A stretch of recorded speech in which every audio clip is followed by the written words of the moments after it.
baby girl, unless you're in some extracurricular activities, $400 for prom just to go to prom. I don't know what you're getting. Does that include a prom dress and tickets and everything, or is it just just for Everything, hair, dress, everything. I mean, it's prom, you okay? know. Well, baby girl, if you're not in no extracurricular activity where playing on sports or academic activity or band or something like that, you can get a part-time job, baby girl. I mean, there's nothing wrong with that. There's nothing wrong with you earning your way. Whether it's babysitting kids or you going to work at Canes or Chick-fil-A.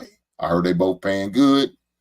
You can contribute, and I will do a deal. I say, whatever your prom is, me and your mama will pay for half, and you pay the other half. It's called learning responsibility. So that's what I would do in that situation. But I guess was I supposed to pick a side? Okay, well I guess the side I'm gonna pick is my wife First. because yeah, she's gonna be first priority because she's in dire need. Your surgery, I'm sure, is scheduled. So is if it unless it's the next day, you can wait. But we're gonna have a conversation, me and my wife, and talk about this. Granny, about to have his procedure. She's asking to borrow 1,000. I don't expect to get it back. So we need to look at this as a loss. If she decides to give it back to her, that's appreciated. But I don't expect it back. And so, are you okay with us doing this? And go from there. All righty. Thank you, thank you, thank you. Sean, how are you this evening? Are you there? Yes, I'm here. I'm all right. Thank you for asking. What's up, fellas? What up, Sean? What's up, buddy? All righty. Have you been listening to the conversation thus far? I just came in, and when you put me in is what I heard, but I am familiar with the question that you're speaking of. I just didn't know the detail as far as Granny needed $1,000. Yeah.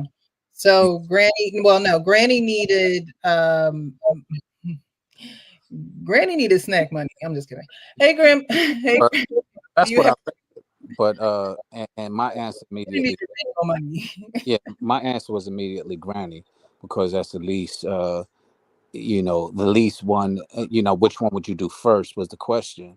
And it was Granny, because that's the one that I can just go ahead, handle, go get something to eat, Granny.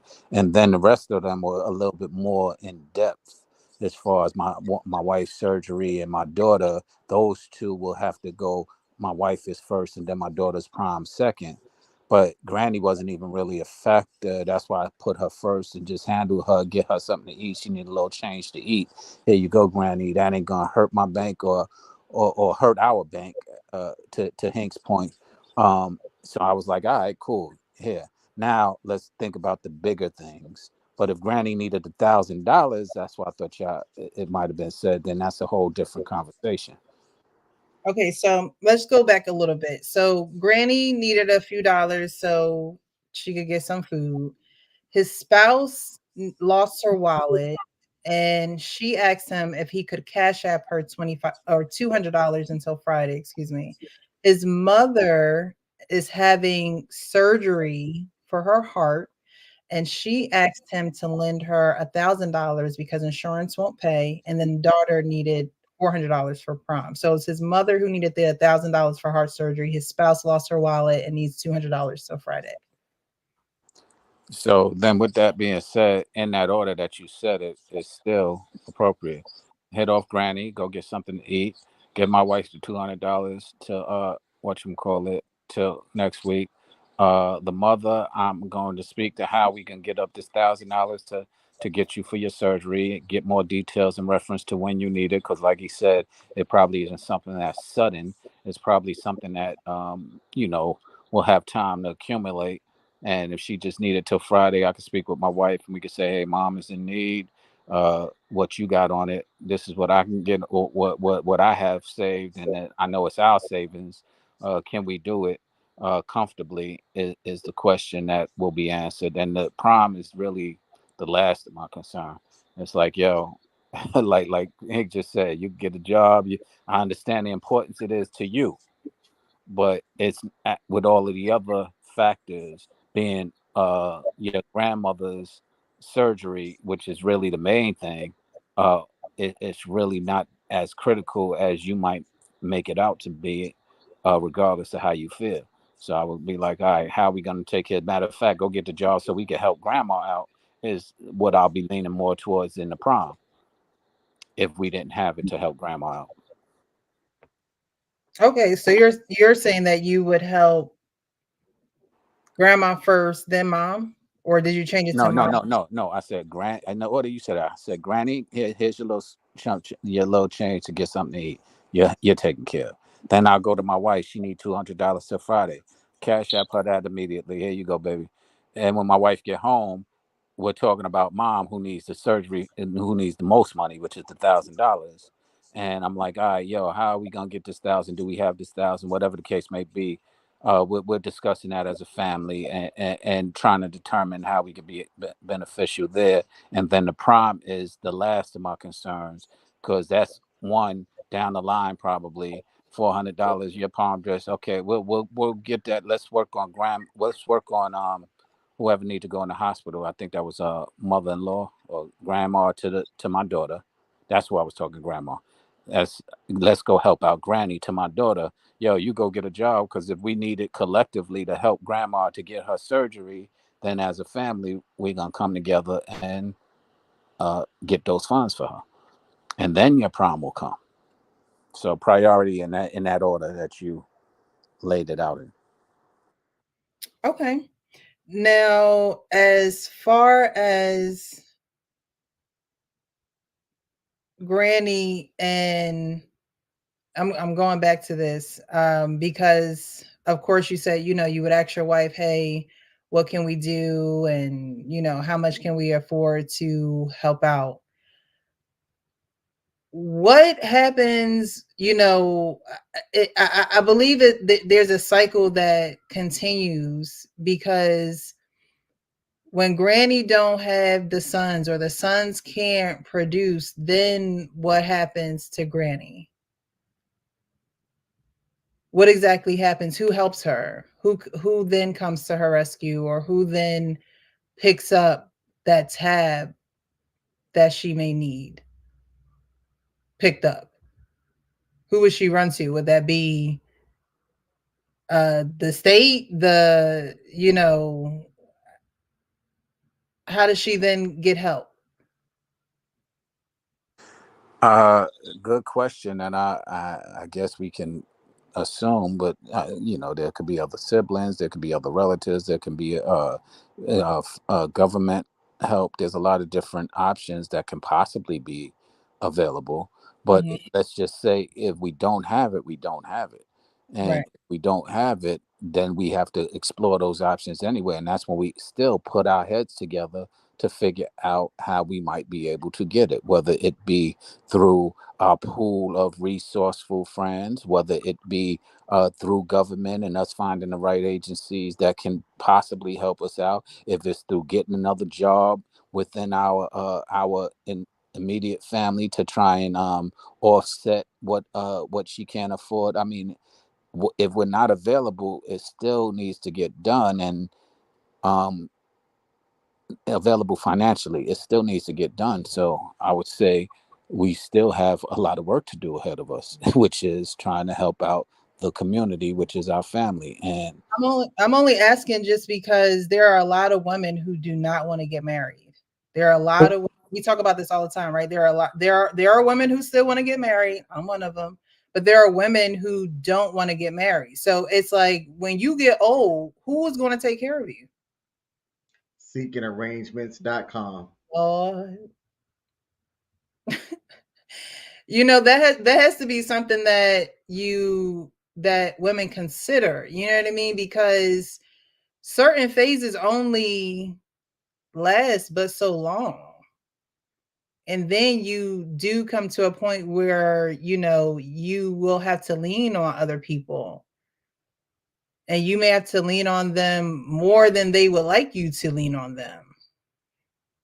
And I'm not saying don't help family because, family is family, but sometimes family be family. Okay? sometimes that is the case. And so we are going to get into a case of a guy who helped family that wasn't there for him. And so I think that takes a huge amount of forgiveness, growth, and things of that nature, because sometimes our family is not there for us like we would like them to be, but being the bigger person is is more than what they could have done. And so that's a depiction of that. But I appreciate everybody who's here. I want to highlight some of these comments because y'all had some really good things to say. So we're going to get there. So we have Lester Weeks. I always enjoy your show. Thank you so much for stopping by. I appreciate you for being here. You guys definitely shout out where you're watching from. I like to know where you guys are watching from. I'm a little nosy. Blaze says, in these specific scenario, the mother would be addressed first because it's far more urgent than the others. Vending machines won't hurt none, and prom isn't until May or June. Okay. Harrison Davis says, each person needs a repayment plan before anything is sent. Now look, how are we gonna get this back? Okay. Man sound like he getting paid by all women in his life. Maybe he meant played. He also says you could say to the wife, when was the last time you seen it? So I think he was saying that in regards to Blaze saying, well, you lost your wallet, right? So he's turning it around and saying, when was the last time you seen it? Pretty much helping her in a way that, doesn't accuse her of being so careless or whatever the harsh words we can use when we're in arguments or when we're saying things and we're shooting from the hip. It's okay. When was the last time you seen it? I'll help you out. I got you till Friday, but we need to work on, these habits you may have or things like that. Again, like Arpain said, like this is the person you're going to be with for the rest of your life. And so the way that you communicate with them and the way that you solve issues, conflict resolution, and things like that is important. So that is another way to flip it. When was the last time you seen it? Let's work on this thing together because I know you're already stressed for losing it. Percy, that's definitely a good point. Because and the one thing you definitely want to address the wife thing first, because she, like you said, she lost her wallet. That could affect you way more than that $1,000 you're gonna cash up to your mama. They could run your credit cards. You know what I'm saying? I don't know the cards you got or whatever the case may be, but that could do a lot more financial damage than that $1,000 I'm a loan mom, a mother-in-law, or whatever the case may be. So, yeah, it's another reason why the wife should be priority. We need to answer the question, like, what happened to this wallet? Yeah. What did you report your car stolen, a loss, or whatever the case may be? Did you address that first before this Cash App shit? Right. So. Right. And that's, you're going to ask questions with everybody else, but these are things that's help developing y'all bond and what's going on with y'all. You know what I mean? Not to say that the surgery is not important, prom's not important, like those things are important, but they, I was raised in a house where my parents didn't let me and my brother get in the way of their marriage. That was not happening. It was not like, no, it's me and your mom. It just wasn't happening. And we knew that. Like there was no try to pin mom against dad or get in between. Like, no, we knew they was a united front. Okay. They was a united front. So, those are developing tools where it's like, okay, we're going to, like Hank said, there are going to be a host of questions that I'm going to have to ask you because there's a lot of important information in there. And before I can get to anybody else or think about anybody else's safety or anybody else's protection, whatever, I need to make sure our household is okay. And part of that household is in your wallet. So, I think that was definitely important. Hey, thank you. If mom needs money, Dorian says, if mom needs money with heart surgery, first thing hubby should say is, let me talk to my wife first, which is true. Y'all are each other's first line of defense at all times. So, I mean, you can't argue with that. Let's see here. I think I saw some people shouting out where they are from. Chicago in the house, Philly in the house, Memphis. is almost in the house, but Olive Branch is here. Okay, Olive Branch is You might here. as well call Olive Branch Memphis. It sniffs it. It's right there. All right, Memphis is in the house. Thank you guys for pulling up. Definitely hit that share button, hit that like button, and subscribe to the channel so you guys know when we go live. Lady Di and I go live on Wednesday evenings at 7-ish. So just show up around 7 and we'll get the party started. But I appreciate you guys for being here. The next video I wanted to come up on is a very simplistic video to the T. But I wanted to bring it up because it is a real life situation. A lot of times, mostly all the time, I bring these situations up is because it's real life. And sometimes some things just make me go,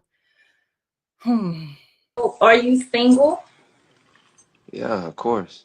Okay. I mean, hey, you gotta ask these days. You just never know. So, do you like your steak well done or medium well? Medium well. Little dab. I gotta have mine well done. Mommy, we want to. It might be too tough or something. Mommy, Yeah. we want to play Who with was that? My friend. Your friend? Your friend? Mm-hmm. Yeah, talk about it. Hey, how you doing? I'm good. How are you? Good, good. You Nice to pretty. meet you. Right, ain't she? Who's the friend? Ain't she pretty? I'm looking Her at teeth makeup pretty and too. pajamas. Nah, you gotta see her for real. She bad. Who's the friend? I just met her. And y'all on FaceTime with your kids at home? Yeah, what? Oh Lord Jesus! Talking about what? You don't want me on the phone with no nigga, so what you I'm gonna talking? let you go. Exactly. Thank you. Appreciate it. Cause who you on the phone with? You want me on the phone sitting up on no video with no nigga. Tell the truth. Man, Tell come the on, truth, man. though. Really? You on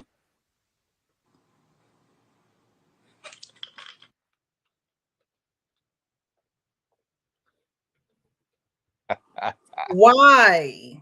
My question is, we got the men up here, so I'm asking you why? Because this behavior, it are men, my question is, are men like this a lost cause? Because she asked the question clearly in the beginning, are you single? You know, you never know. We got to ask these questions nowadays. We got to know. Oh yeah, for sure. For sure. For sure. He is in the house with the woman and the kids. How slow can you be? So are men like this a lost cause? Because y'all know I be an advocate for the brothers, but there are just some things, and it's crazy because it was a virtual date or a FaceTime, whatever you want to call it. If there was no video, let's just say he was in another room or another state, who knows? Where there was no video, no visual, she probably would have still been talking to this guy, and maybe that she, don't hear the kids or whatever. And then there would have been a time that comes up where it's like, wait, did I hear kids in the background? So, but why is the lie so Precious? the audacity? I think you pulled this video up purposely from our conversation from last week. Because last week we said, Hink said it very clearly. Yeah, we live to get so to answer your question, why? To get the panties. That's why. Very clearly, very distinctly, he said, "Oh, she real fine." He told his other lady, so he was trying to get the panties. Now, I was arguing that last week, and what I've learned since then is that this a friend of mine, he distinguished it. He said, "Nigga shit and man shit." Now, we all have had and have been and have done nigga shit. We grow into man shit. And I think where we are now, we speak on men shit. But that was some nigga shit that we used to do when we are younger and things of that nature. And why?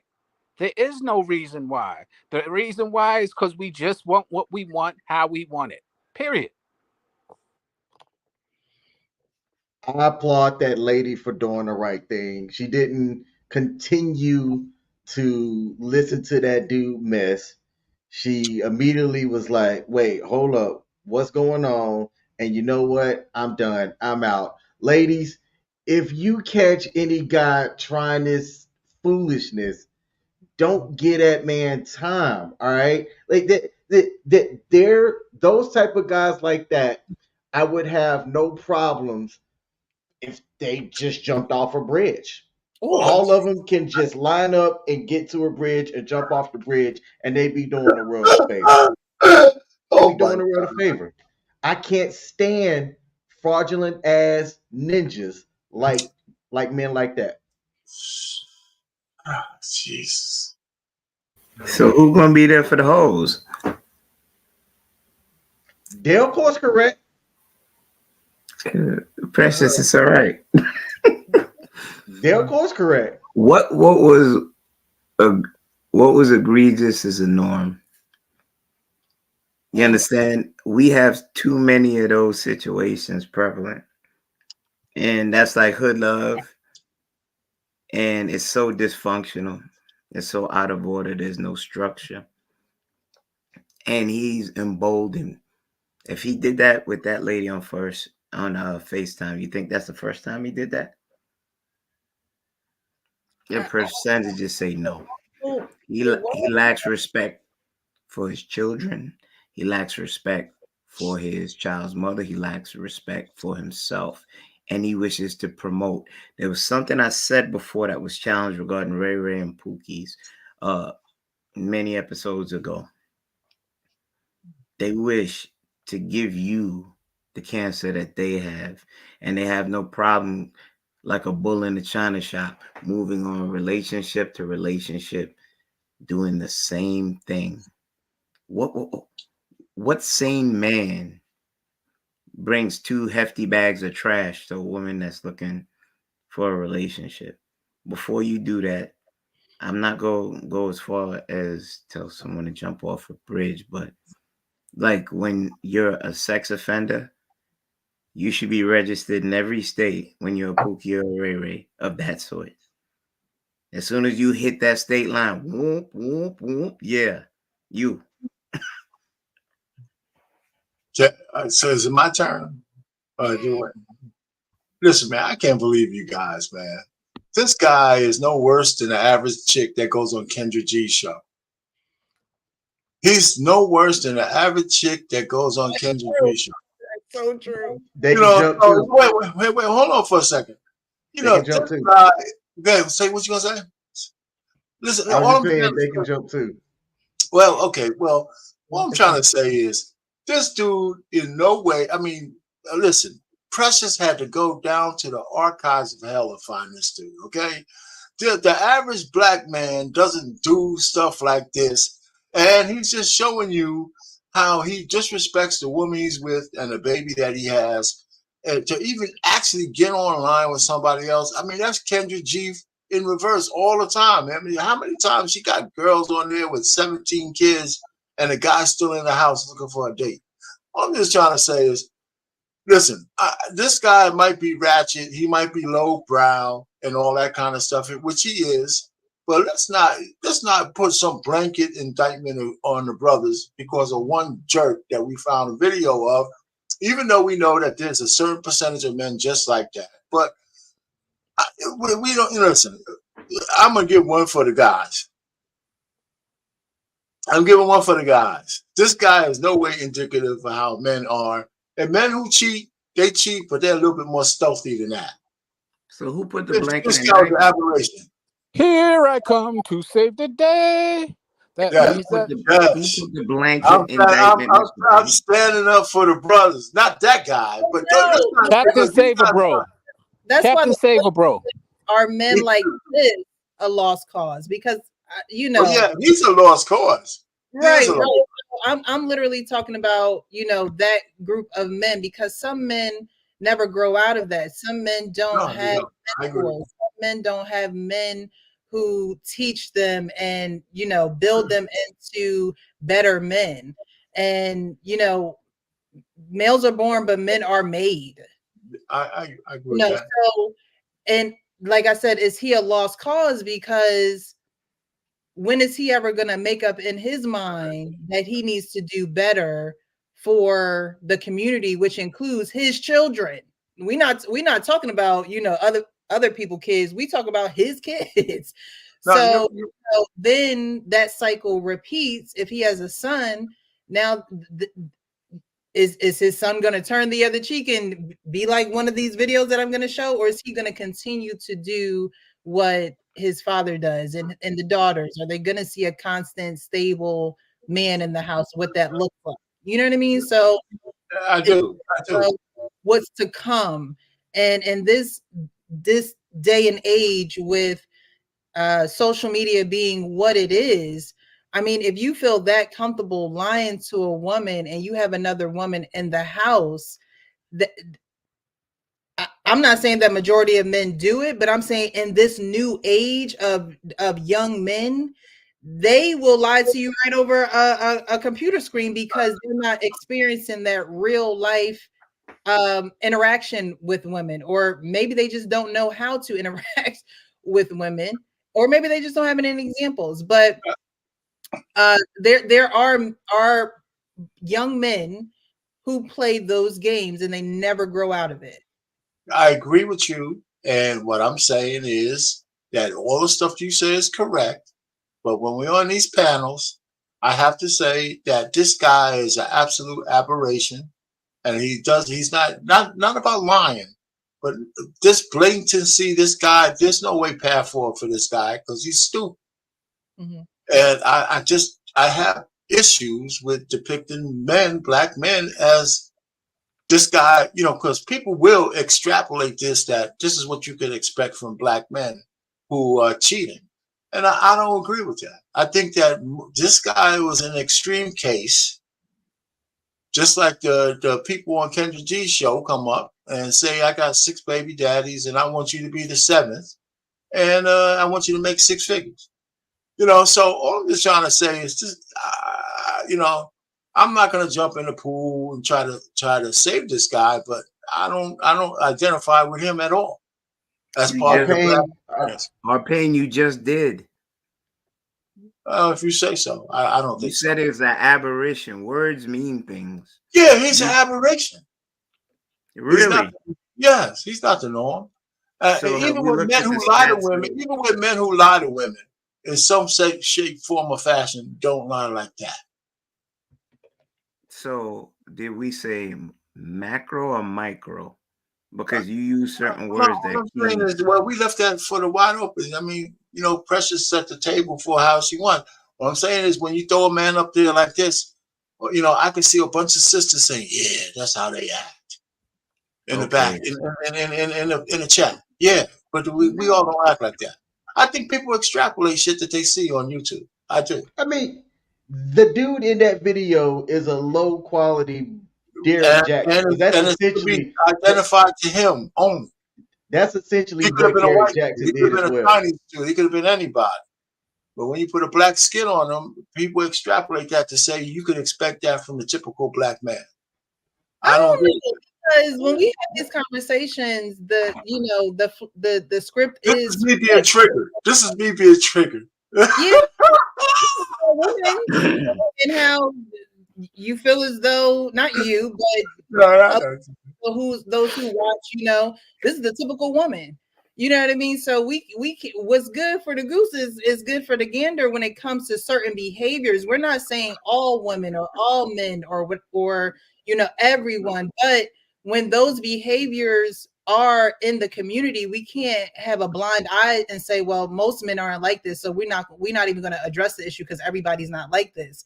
When those answers that spread in the community, and the good men don't necessarily want to be around that because they don't want their family affected. They don't want their community, you know, what they have going on in their immediate circle and radius. They don't want it affected. And so they do, you know, go out to the suburbs and things like that. And so this community of a man who does not have integrity, does not have someone to say, hey, look, what you're giving, because we talked about this last Monday about what men give, women are going to multiply, right? And so I can hear what you are saying, Arpain, when you say, oh, well, they're going to look at this video and say, well, all of them are like that. And that's not a truth. It may be, you know, an opinion for some people, but when women multiply, that is what they're going to multiply. So you pointing that out is, you know, relevant, but at the same time, it doesn't mean that it's a fact. Just like when the men point out that, oh, that's just the typical woman. That doesn't mean all women are like that. It's just like, no, that behavior that she's displaying is spreading. And so the behavior that he is displaying will spread. And it may not be the lie of I'm single, but my baby mama and my kids are here. It could literally be I'm single, but I'm in a relationship, and they may not have kids to show that there was, you know, a definite bond between the two. But there are men who lie about being in relationships. There are men who are not honest when a woman asks him a question. And so, you know, it's not necessarily the man, it's the behavior in the man, because the man can be made into a man who has integrity, a man who will respect, a man who does, you know, want to be a productive part of his community. And when I say community, your community starts with you and in your family. And then you spread out, and then you give the gifts, and then you share what you have.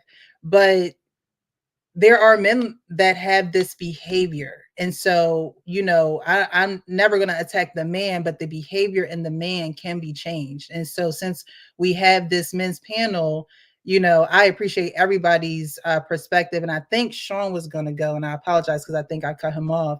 But Arpane, I just wanted to point that out, because I know, you know, we want to, you know, always shine the light on what the good men are doing and how they are showing up in the community. But if we don't, you know, I hate to say it, but you got to kill the cancer. But I'm with you. Like this a lost cause, because so many people, you know, turn that blind eye, or that's not my problem, whatever. It's like, is it a lost cause? Go ahead, Sean.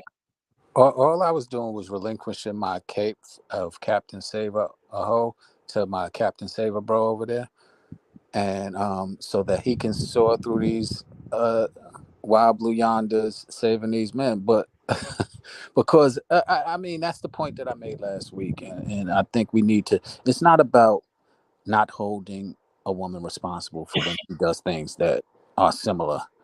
It's about, if we're going to call ourselves leaders, taking the leadership and responsibility, not just conveniently. And a lot of times we do it conveniently when it's appropriate and when we feel like it. And I'm like, yo, that's why we fail so often, because we got to stand on it.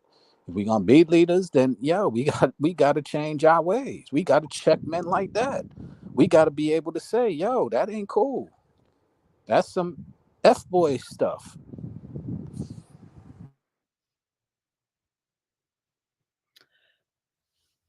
Hey, Kenny? King, the Kingo? With this, I did. I think this is a teachable moment. I don't want it to ever be, I respect all pain, but words are aberration. It's not a factor. You have girls. There are other people, dads with girls. Good structure, good home family values. You want to be able to teach them the warning signs of what's out there, what to stray from. Keep from evil tongue and evil company. This is cancer. This is prevalent. It may not be on the largest scale, but it is there. You want to be able to arm, say, our sisters, our aunts, our female friends with enough ammunition and knowledge, because a lot of women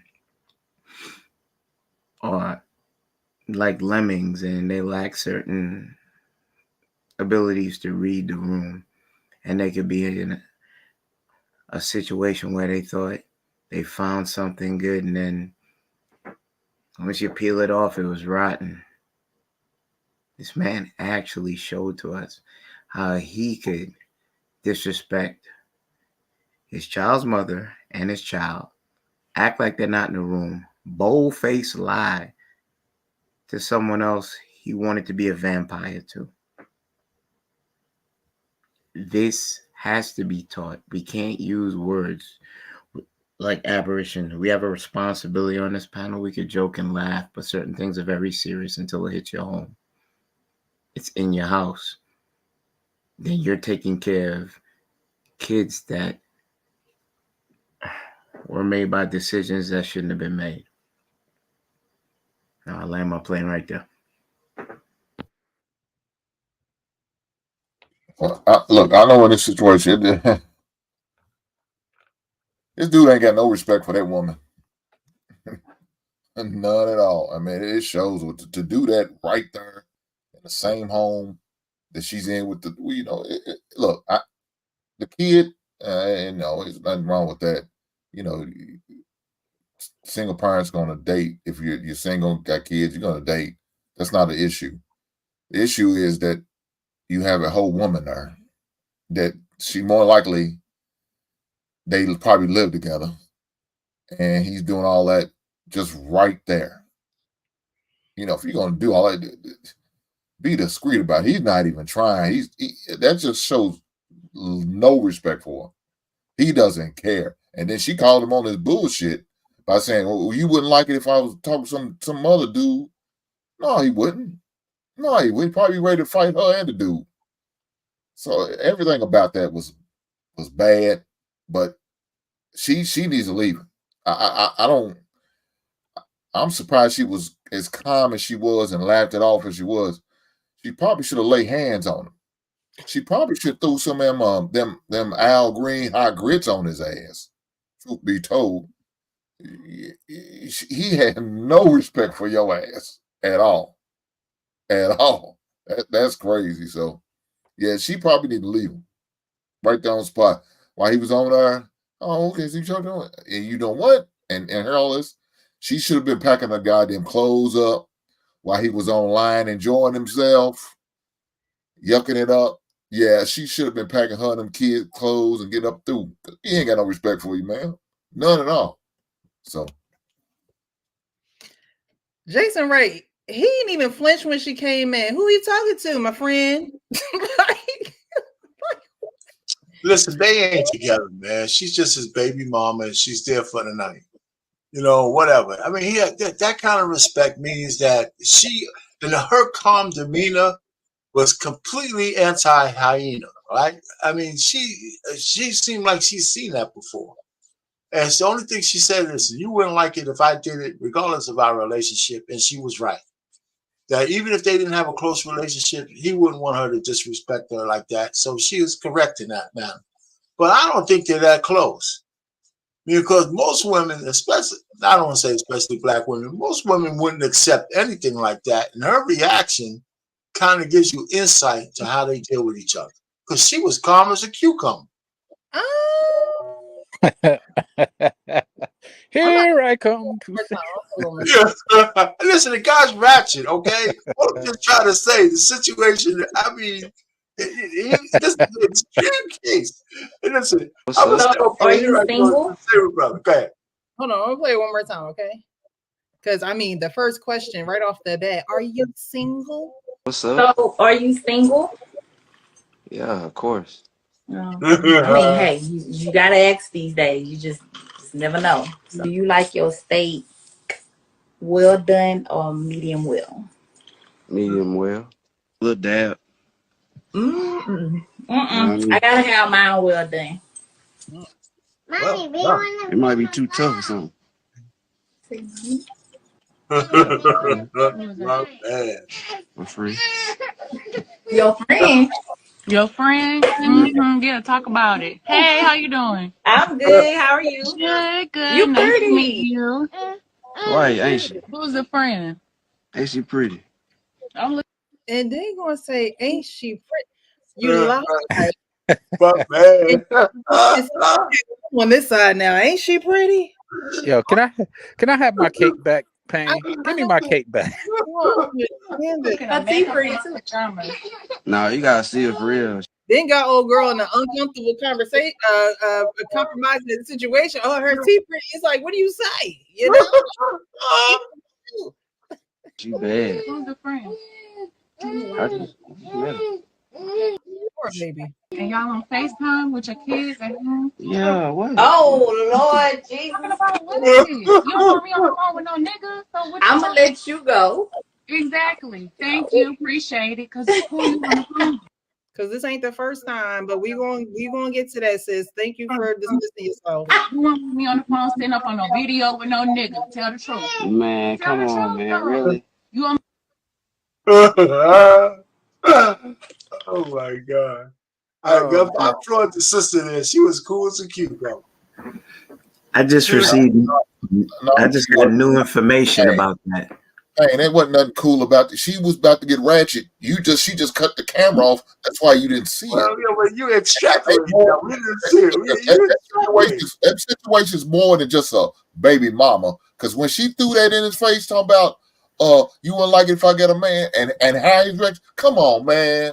Don't say that. Don't do that. Yeah, that's more than just a baby mama. She's just baby mama. There's some feelings in there, else he wouldn't have gave a shit if it was just baby mama. On her side. It was feelings on her side. Like I said, you go back more than one. Oh, Pain. Did you hear what she said? You wouldn't like it. No. If I was talking to another man. A man who ain't got feelings for wouldn't give a shit who she talking to. In a territory, you could have 1,000 women. I knew a guy had 1,000 girls. He always got mad if one of those girls had somebody else. Oh man. And he wasn't no player. Men don't like that. Men don't want nobody else. They can have a harem of women, and they still get mad at one of them jumping. Oh, yes, it is. Boys are like that. He got feelings for. Look her, dog. I had this conversation with my lady this weekend. Okay. He said, "Could you do something without no feelings?" Yeah. I look, back in the day, I moved with no feelings. I would knock a woman down and didn't give a goddamn about how she feels. I agree with that. I didn't care. If she had another man, I didn't care. So I don't know what you talk about. Oh, did you have any? Were they one and done? Or did you have any kind of, even if you're passing through a lot of honeys, right? There's some honeys you have a relationship with, but you go back and forth maybe 2 or 3 times when it's convenient. You still don't want I wasn't planning on disclosing all my whorish behavior tonight. You're a new man, Hank. Yeah, I'm leave that in the past. Change, man, saved by the blood of the Lamb, baby. Pain. Let's use your narrative. Let's use your narrative. Okay. They aren't that close. He still could have had the decorum. Yes, I agree with do it at another time, to have that phone call at another time. And I agree with that. Right. So there are no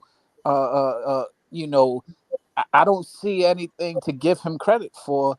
If you can't have decorum, then that means you need maturity. And if you need maturity, you need to reflect that because you have a kid right there. What I'm trying to say that's growing into that. Well, forget about the kid, okay? It's the woman. The kid don't know what the hell you're doing. It's the woman.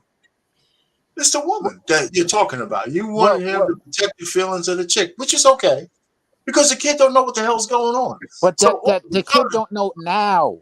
The kid's never going gonna know what's going on. You think the kid's gonna respond this conversation? Wait, Sean, I agree with you. It's videotaped. Did you not see it? What we just saw? The kid is gonna see that at some point in life. No, he's not. Well, first of all, no, he's not. You being real naive, thinking kids don't. No. You think the kid's gonna see all? Out of all the shits in the internet, the kid's gonna find that one little piece. 18 years from now, stop. Wait. Listen. I'm not defending the guy's behavior, but I'm just saying. You guys, video. I'm sorry. Go ahead. But what can happen is some things aren't taught; they're caught, right? So some things are in your bloodstream that he will see it when he looks in the mirror, and he's greedy, and he feels a sense of entitlement, and he feels like he has to have things, and so he's going to be deceitful. And when those traits are not checked, he will see this video because that son or that daughter will be looking at themselves in the mirror because no one checked this type of behavior. And the mother is probably trying to keep her family together. She probably don't want to be a single mom. And so she's in the house with this man and trying to make it work. Probably know he may have stepped out before, because like she said, you wouldn't want me to be on the phone with, X, Y, and Z. Now, did they do it the right way? No. And that's why it's chaos. Whenever you do something outside of the divine order that it should be done, there will be chaos. There's no skirting around it. There's no swimming under it, trying to hop over it. No, there's going to be chaos. And so the chaos will continue if it's not checked, or if somebody doesn't make a decision to say, hey, look, this behavior is unacceptable. The same thing, because I agree with what you're saying, right? And I try to give deference to the woman in the video of the woman by saying that even from the beginning, I think she was calmer than the usual woman, right? That means she's seen this behavior from this guy in some way, shape, form, or fashion before. I'm just saying that I don't think this is like this match made in heaven that you guys are trying to pick. Most women in a situation with a man like that will be out of the house on their own, on trying to, Section 8 or whatever, sooner than later. This match that they have now is not no kind of relationship that I think is lasting. So she'll be on her own at one point or the other soon. That's what I see. Right? Does that make him right? Does that make him right? Absolutely not. All right, but and I'm going to leave it here because I don't want to act like I'm defending a ratchet guy like that from the standpoint that this is the guy of acceptable behavior. I just can't stand when I see a whole panel of men coming down on a brother who I just feel compelled to say something. That's all. Payne, I remember a couple weeks ago, your ass did this bullshit was cape because you had daughters. Now you all of a sudden you don't like to see a bunch of men. You need to stop it. My daughters, I navigated my daughters to adulthood, so they didn't fall trap to guys like that.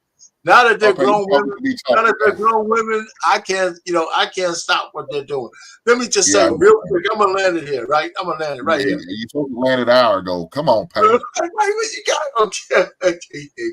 What I'm saying is, a couple of weeks ago when we had dinner, my daughters told me they were privileged. And I said, what you talking about privilege, right? Because I feel like I'm a regular guy. So we had Sunday dinner this week, and they both said, we had certain trauma growing up. I said, wait a minute. Both of y'all were privileged just a couple of weeks ago. Now y'all got trauma? What the hell? How does that shit go together? And both of them looked at me and said, they just smiled. They couldn't answer. So, all I'm just I only say that to say that this woman that's with this guy understands that this dude is ratchet and she had a baby with him, typically like all women do. And that guy, this is not the first time he exposed that he shouldn't be a man that you should have a baby on. That's not the first time. And in fact, this whole scenario is extreme because I could see him lying to a woman like that.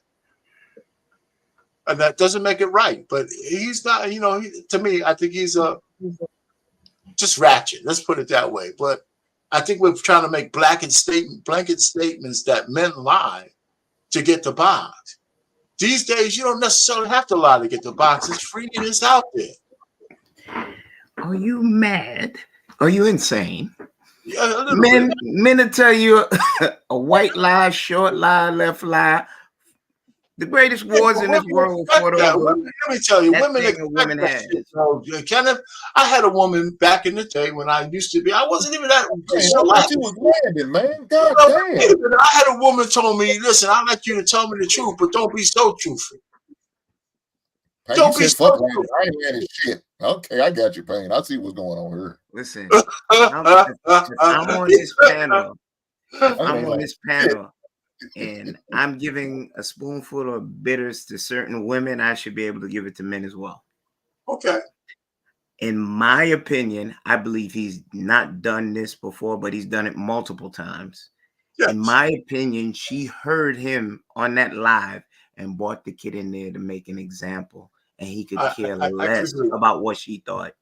Because I've actually seen certain things like that. And I think she wanted it to be known. Even when she came on the camera, you saw his face emotionless. He didn't even have the respect for her to cut off the phone. Like if somebody really still got some kind of feeling, he'll start fumbling the phone and cut it off. Because they've been through this before, and she had a smile like a Cheshire cat on there. Just say, I'm a cock block this guy, you know, because I'm a really screaming kid in there. I'm gonna make sure I cock block you, and that's what she did. And she felt good about it. Yeah, and it's your man, how you cock block your man? What the hell? Well, from that other woman, right? God damn, you ain't getting laid by this new woman. Hey, you need to stop. You need to stop. You digging yourself way too deep than you realize. You don't land it tries to go, but you want to keep flying like you forever got fuel. Look here, let me talk. Oh man, God damn. Okay, yes, sir. I'm sorry. Shit, God. Listen. Look here, man. Again, he had no respect for that woman at all. To the point, you heard what she said. Kids. She didn't say child. She said kids. That means there's more than one. They got more than one kid. They got children. So you got these children. You dealing with the baby. More than likely, he's probably staying in her Section 8 house. Probably. He ain't got no place of his own. He's an old dusty dude. And guess what? The woman on this virtual call, she liked them bad boys. So she young-minded for dealing with his old weak ass. More than likely. And then come to find out, she chilling. Of course, you didn't see her get ratchet because it was getting to that point. She didn't want to do it on the camera because she knows this can go somewhere other than she wants. She didn't want nobody to see her get ratchet and act a fool on that goddamn with that man. She want to do it in private. She not one of those, I want to show off and show myself on video getting ratchet. No. And guess what? Them kids can see it later. You know why? Because that woman going to bring that shit up. Remember when I caught you with that bitch on camera? Huh? You remember that? She gonna bring it up. If they got a son that looks like him, oh, he gonna hear it. Your cheating ass daddy. Go on over with your cheating ass daddy. I'm sick of his ass. Yes. She probably got that ratchet spirit in her. She just didn't unleash it on camera. That's all, Pain. But you want to defend this crazy ass thing. Oh, well, you know, it's he ain't got... Look here, man. He got feelings for that woman because when she throw it in his face, I go see another. If I was on the man, he looked at her and felt some type of way. He was in his goddamn feelings. So yeah, he felt something for her, but he just ain't got no respect for her. But he probably had some type of feeling for her ass. I don't know if that's feeling. I think that's. I would beg to say that. A man could go out there and make 99 offenses. A woman does one thing. Remember that scene from Best Man when he was in the wedding chapel after he was reconvinced to marry Maya and all that good stuff, and he couldn't get the thought of that long stroke that she was catching, as he said, I do. That's why that was unrealistic. That's why that whole show. What is that unrealistic? If you had a woman cheat on you or Pain, no, I'm saying the marriage was unrealistic. Allow me to get it out and you can respond. If you had a woman that you cared about and you know the next dude gave her the Jimmy Dean sausage. Yeah.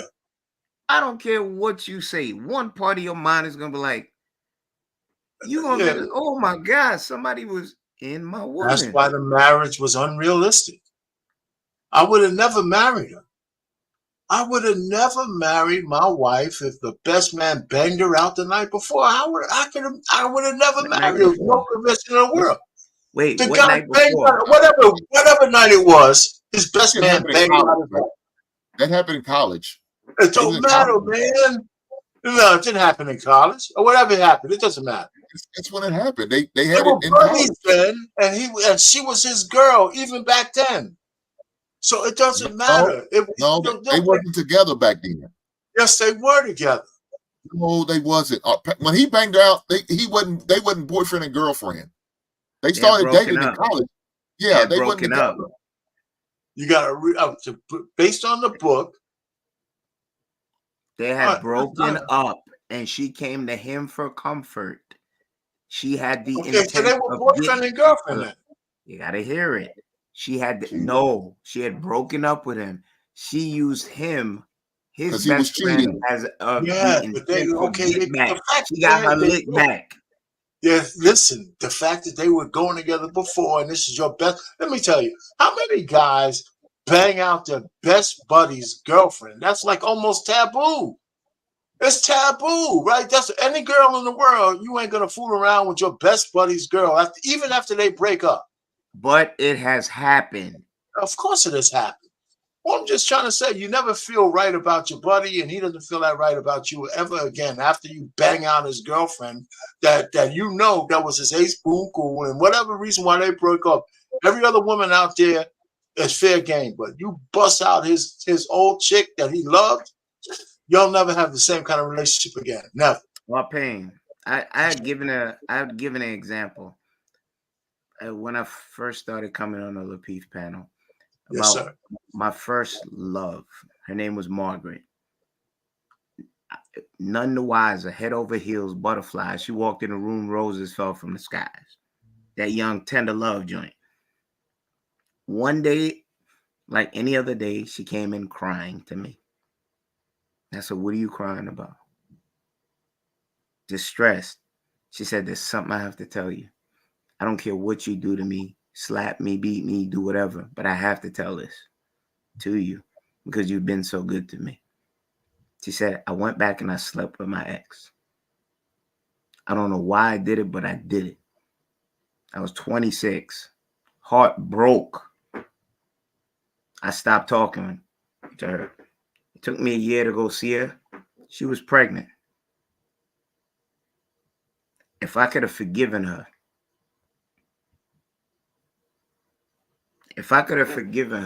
let's use biblical quotes. Faith of Job, strength of Job. That woman would have never cheated on me or did me a foul another day in her life. But I was not strong enough to look past a moment of, she wasn't mine to say a wife, but a moment of poor decision, like most men do. But you're here saying that you couldn't forgive and using the best man story for him being the random, not more than random, the consummate cheater, the habitual cheater, and she steps out for her lick back and you can't forgive her.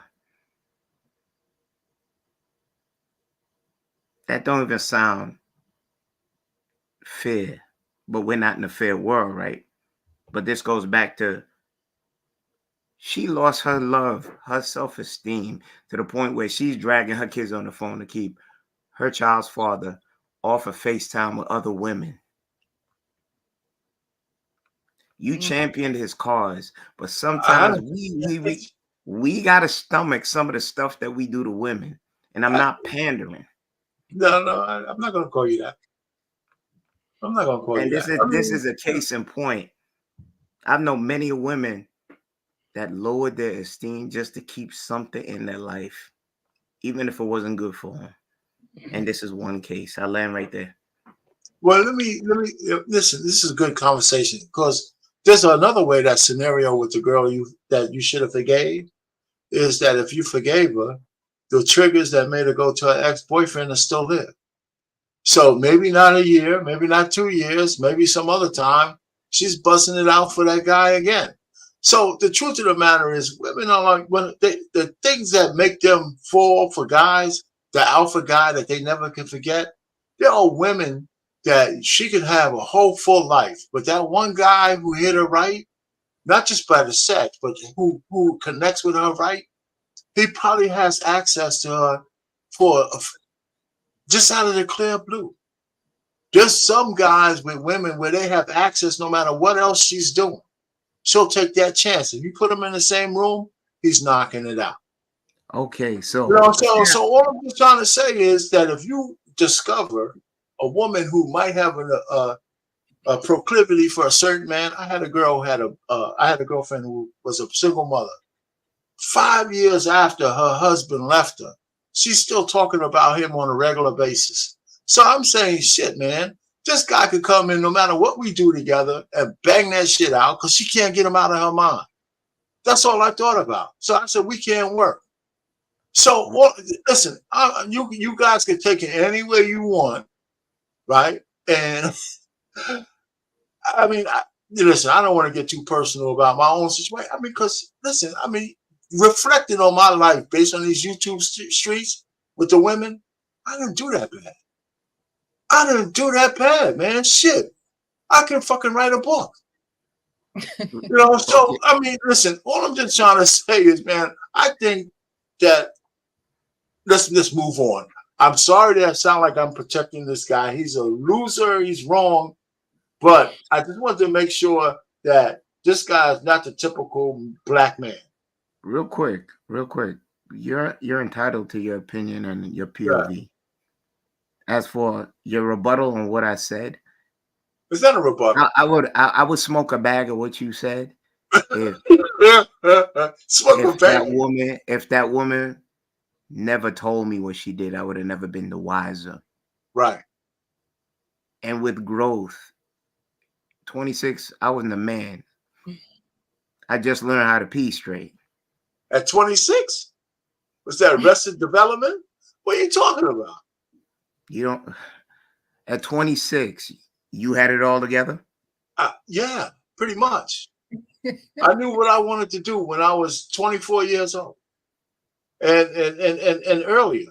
Matter of fact, I knew what I wanted to do when I was in college. Say you're the unicorn. I'm not a unicorn. Okay, hold on. I get there real quick.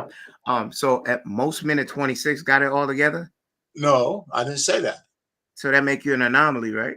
No, it doesn't make me an anomaly. I'm saying, what I'm saying is that it's not unusual for some of us. I don't know how it was most or not. Maybe the era I came from is maybe a little different. But I knew what I wanted to do when I was in college. That's what I went to school for. I knew what I wanted a career in after I graduated. I knew I wanted to have a wife at some point when I was in my 20s. I knew all of this stuff. That's how I geared my life. You know, so it doesn't make me a unicorn because I was never anybody I considered special. I just thought that's what we did as men. And this whole notion that our brains are informed and all this horse shit, if they can send me to die at 18 in Vietnam, fuck you telling me my brain ain't formed.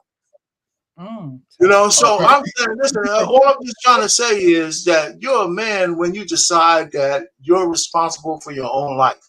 That could be 18, 19, 20, 21. That's it. Everything else is just constructs, social discussions and shit like that. Payne, do you think you're encouraging yourself? Hey, what? Say that again. Do you think you're encouraging yourself? I'm encouraging myself? Yeah. No, I don't know what that means. I mean, remember now, I'm closer to the end of my life than the beginning. Look at your name. What's under your name? What are you saying? Oh, yeah. Don't encourage idiots. Yeah, that's right. That's DEI. That's what it stands for. Don't encourage idiots.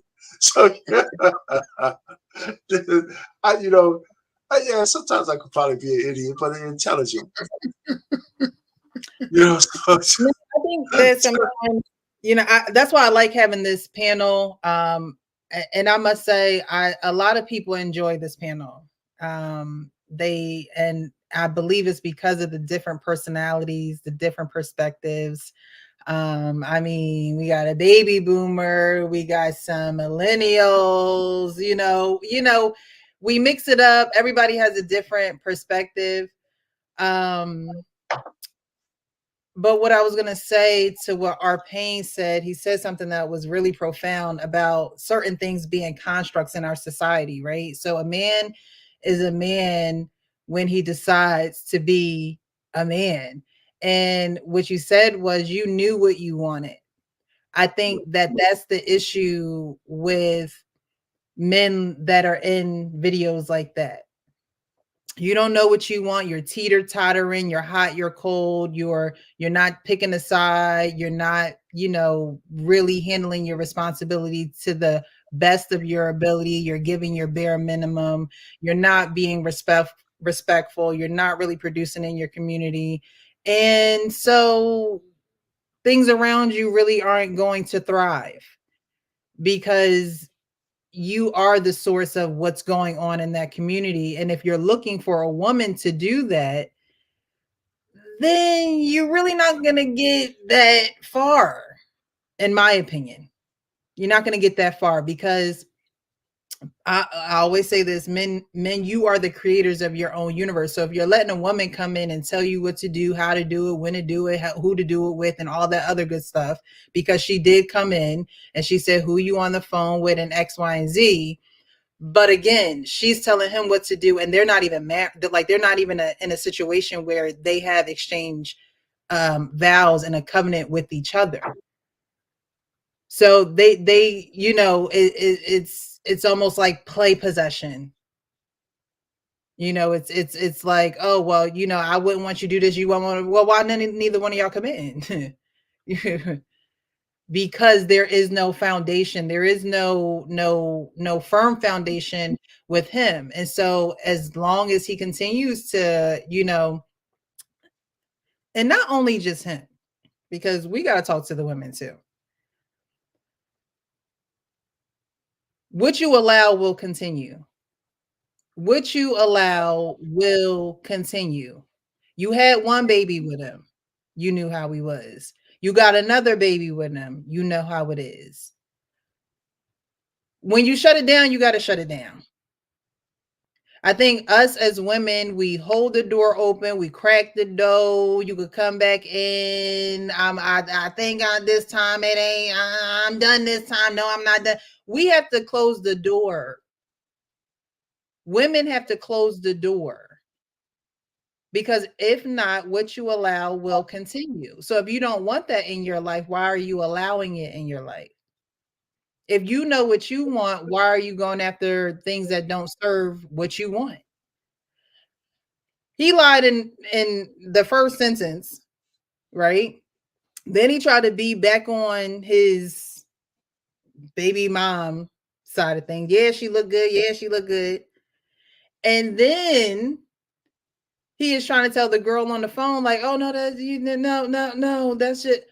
He's teeter-tottering. He doesn't know what he wants. And so when you know what you want, you're able to close that door and keep it shut. And people are going to be mad about that, but you can't be mad that they're mad. You can't be mad that people are mad about your boundaries. But I said this before, women don't want to hurt. Women don't want to be the one that's, you know, closing the door. And like I said, it looks like she's trying to keep her family together. But women nowadays don't want to get married. But the women back in the day knew that if you wanted some security, then you would marry a man. Because it would be harder after you're married for him to leave. I mean, he could still leave. He could still cheat. He could still do whatever. But now you're bound to him in a certain type of way that makes him accountable. And these ways, this man is not accountable. And yes, he may have a child, but that's still not holding him accountable. That's right. A child is not even doing it. So I wanted to play that to show that, again, these are real life situations. Sometimes we talk about celebrities. Sometimes we, you know, there are some skits that go around social media, but things like that is, you know, real. It's like, all right, I'm on this call about to, you know, she's trying to see how you like his steak. She might want to whip it up in the kitchen maybe one time or another. You know, find out what you like because you lying to me. Like blatant lying. You know, and it's hard for women to build that trust. We talk about trust all the time. And I don't know if Sean is still in the comments, but that's one of his biggest things is the trust, right? So it's like, you know, how do you build trust? And no, you shouldn't make the next person suffer for what the last person did. But you also have to reevaluate what you allowed too. You know, you're not supposed to make the next person suffer because you allowed that. You have to hold yourself accountable for that. And so she didn't, or he didn't, he's not holding himself accountable. And it shows because of the circumstances that he's in. All right. So I wanted to change paces a little bit and get to this video because although this man didn't have a father, the story flipped for him, and eventually he started taking care of his absent father who wasn't there for him. I took care of my pops until he passed. Settled all his debts, defended him, everything, and I still to this day never understood. How could you walk away from somebody who looks just like you, yo? Like, just the idea of walking away from my son and my kids. Just the idea does something to me. Like that I don't think it's nothing that my mom could have did that was that fucking impactful to me to even think about. That my dad, did you fucking look at me when you left? Did you think about me? Yo, dude, what is your fucking deal that you could, yo, man? And I took care of this man. Took care of him, loved him to no end. Cause I'm like, yo, I'm gonna be your pops. No trip, I'll be your pops. I'll show you how this shit supposed to go.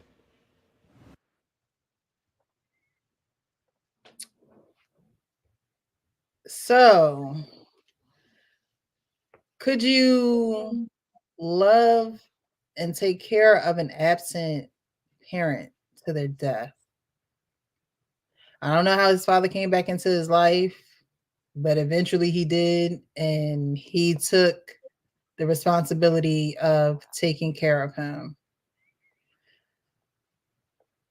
But that's not something you see on a daily basis, because most people be like, to hell with him, he left me. As you can see, he has a lot of questions like, did you even look at me? Did you I look just like you?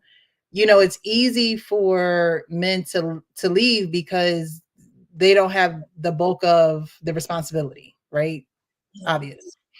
And men usually leave because of women, but is that a viable reason to leave your child? Is the woman a viable reason to leave your seed? I mean, is that a viable reason, or is that a reason that is Kenny stuck? Kenny, are you stuck? Oh no. That's a reason that men give, and I can understand it. I'm not saying I don't understand that. I do understand that completely. But is that a viable reason to leave your child, your lineage, your sperm that has grown and is now a human? Okay, King is saying yes. King, explain yourself. I think you can only do so much, right? From what I've observed and just talking to other men out there, there's men that leave because they're just ain't shit type dudes, right? They're going out here, they're having sex, they're having these babies, and they're not taking the responsibility of being a father. That's like one type. The other type are men that are trying to be present in their kids' lives, and the mom is doing everything in her path to make that difficult. I'm like, I can only bang my head so much if I'm the guy that's trying to be present, and the mom hates me more than she loves the child. And that's going to make the relationship just strenuous altogether. It more often than not jacks that kid up. And it adds stress to that guy to where I'm just gonna go, you know what? I've tried. I'm giving up.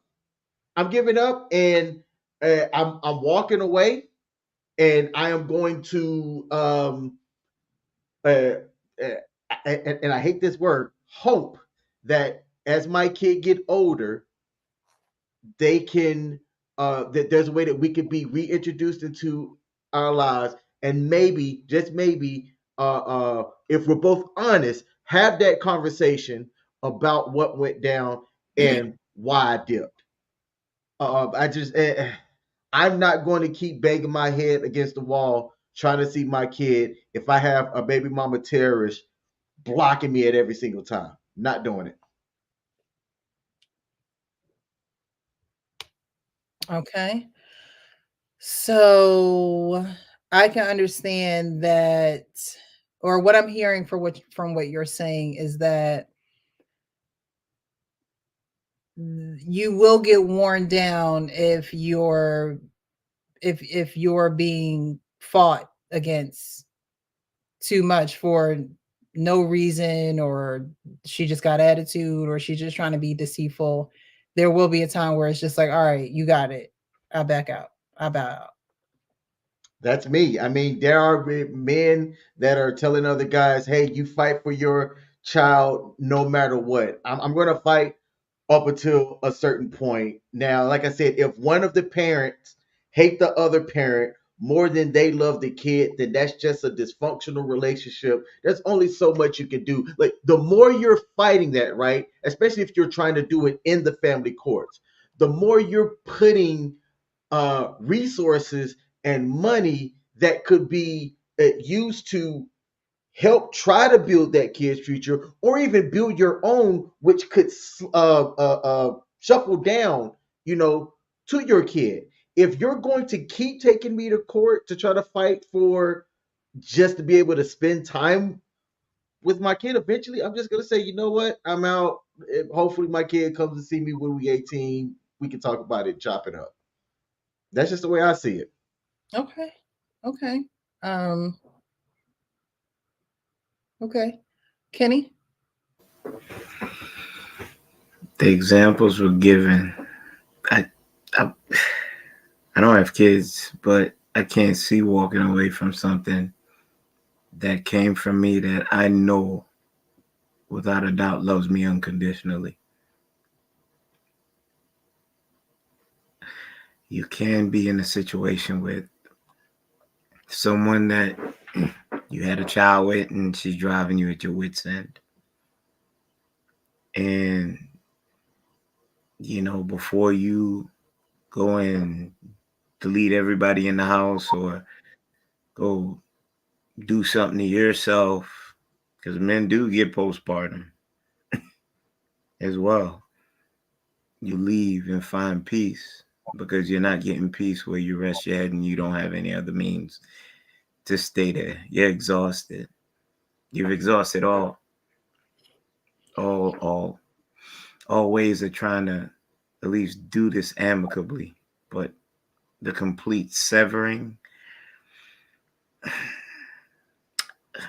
I'm torn about that. There had to be a conversation. Unless you're going to leave me penniless and broke or what have you, I'm going to play some instance in my child because now you had someone that love you unconditionally. In those cases, turn out to have that little person grow up to a big person that despises you and loathes you for not being there for them when they needed you the most. And it's like funny, all these things are touching. Like my relationship with my dad. Mom 5'2", he's 6'5", military man. Very violent. She had to leave him. He didn't play a big part in our lives. The latter part of his lives, as I spoke to Hank and other brothers about that, my sister and I had to kick in. He couldn't walk, but he chose to crash and burn his last days in his life. So I know what that man feel. I am actually taking money out of my pocket to take care of somebody that used to beat my mom to a pulp and take care of him. Honor thy mother and father so your days will be long. I'm torn. And I had one discussion before he passed. I said, why? You never chose to live comfortably in this part of your life and make peace. He cried and turned his face away. I left Virginia and came back up to New York, back to the same habits. After that conversation, my sister, who's more well off, used to do stuff and he called her a B. She severed all contacts after that. He wanted to crash and burn.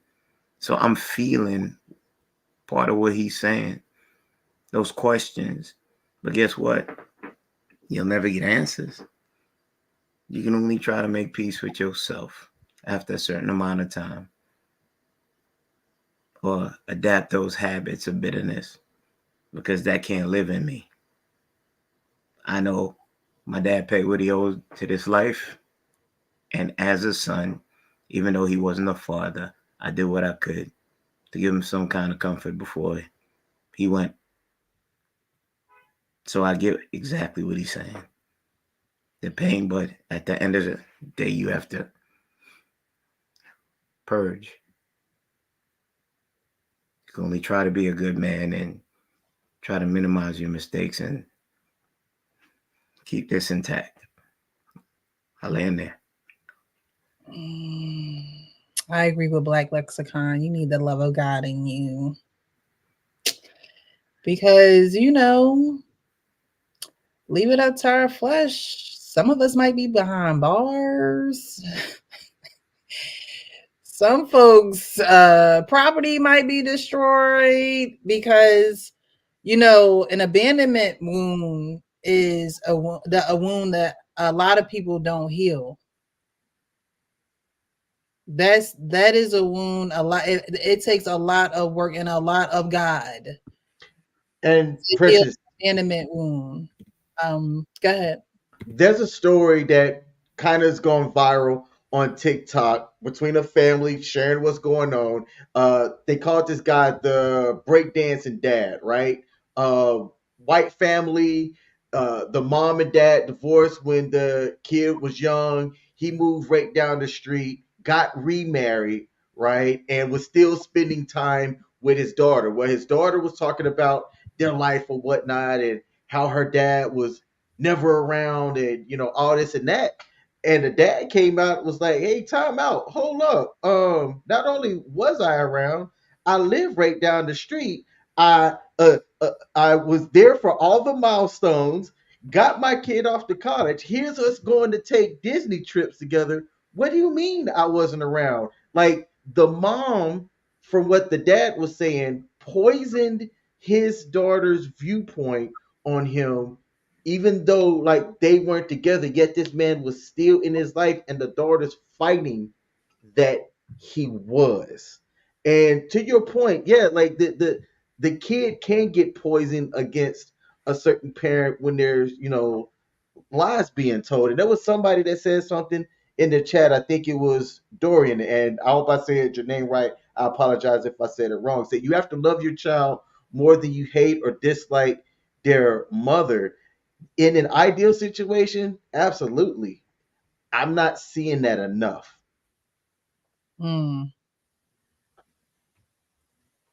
She says you have to love your child more than you hate or dislike their mother, who the man chose. I'm not seeing that enough either. But Arpain, did you see? Yeah, I saw it all. Yeah, I was gonna let Pink go, so I don't have a time limit on what I said. I was hoping I get in before you came back, but I said, you two guys can bless me, so I got to do what I got to get my voice. It's all good, old head. I got you. I mean, I ain't gonna take long, but look, I could be vulnerable. I stayed with my ex-wife longer because I didn't want to break up the family for the sake of my son. So I stayed in my marriage longer than I probably should have because of that. Now I'm a guy, I don't believe in leaving your kids, just, you know, regardless of the other parent of the situation. I'm the man who's always believing in fighting for your kids. I don't believe in just turning my back, or there's not enough money in the world that I wouldn't need to do to get my kids. I have rights to my kids. I don't believe in that. And I think any man who does that, I think you're a weak man. You're a goddamn weak ass man if you just let your kids go and you're not fighting to get your kids or to see your kids or be a part of your kids. You're a weak man. Ain't nothing she can do or say to me that's gonna stop me from being around my kids. There's nothing. And I don't believe in it. If that means I need to get a restraining order and we got to have a mutual place to drop off and pick up kids, do what you got to do. Them are your children. So my heart goes out for that brother who I know he's a comedian and he's pretty funny. You ever see any shows, man? He speaks a lot of truth, a lot of pain in his truth. So I can't roll with that. Look, me and my father didn't have the best relationship, but guess what? He has a great relationship with my son. He has a good relationship with my daughter. Now, me and him, we're cordial. I'm respectful of him. He respects me. But that wasn't always like that.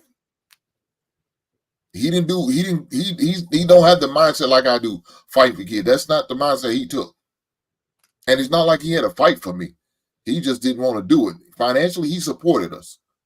I remember going every week to the mailbox, getting out his child support check and handing it to my mom, seeing how much it was. So I know financially he supported us. Emotionally, he wasn't there.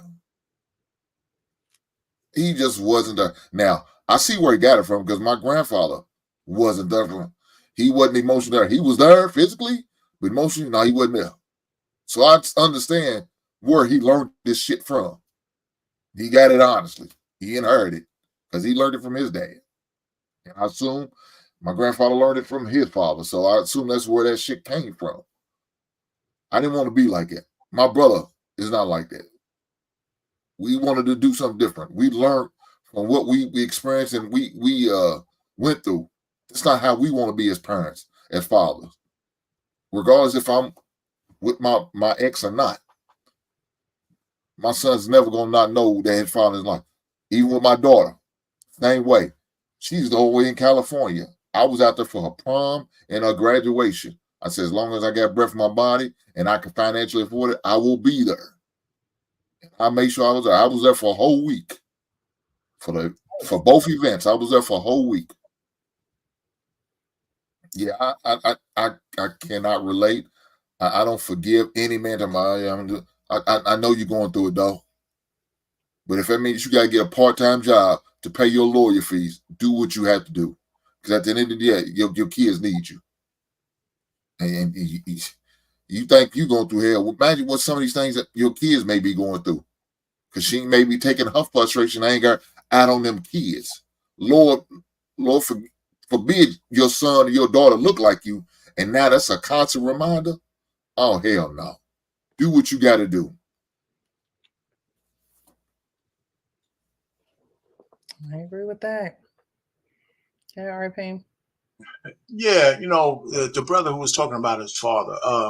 One of the things is I think he was economically prepared to take care of his pops. And I think one of the things that I think about men, and I want to say black men, if they have the means, I think they're generous. I just think we're generous. And I know I'm that way with my family. And whether I'm close to them or not, I have some family members want to start businesses, funerals and stuff. If I have a few dollars, I don't lend money to family. I just give it to them. I make that shit clear. This is not a loan. If they need something, I'm not a lot of money. But if I got it and you're in dire straits, because I know how it is, I'll send it to you. I said, well, here it is. So I just think that the gentleman in the video was I think he had the means to take care of his father, and whatever his father did to him he didn't want to see his father go out like that. So the stuff he said, well, how could he let me go? How could he just abandon me like that? It'd be nice to know if he ever had that conversation with his pops. He didn't broach that subject. Would be, in my own family, my mother died when I was 8.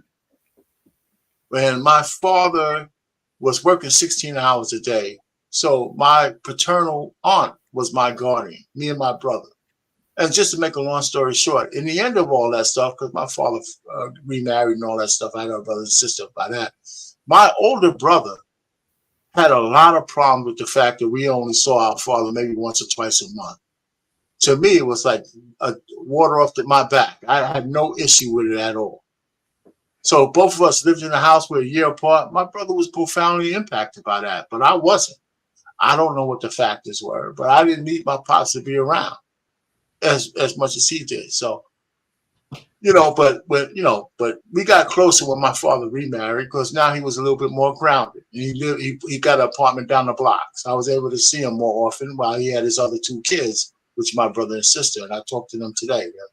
So I don't know, man. Relationships and families are really strange. If I had children, when I got married, once I had my children, even if we split up, me and the wife, over the one thing that I can never forgive, I would always, whatever it took, I would take care of my children. I would never leave them. Never leave them. You know, so that's let me land it there. In an ideal situation, absolutely. Like me and my ex-wife, I think have a fantastic relationship for the sake of our daughter. It's a beautiful thing when it's ideal. There's stories of men that are fighting and banging their heads up against the wall, down I agree. 150 grand because they're fighting against a baby mama terrorist.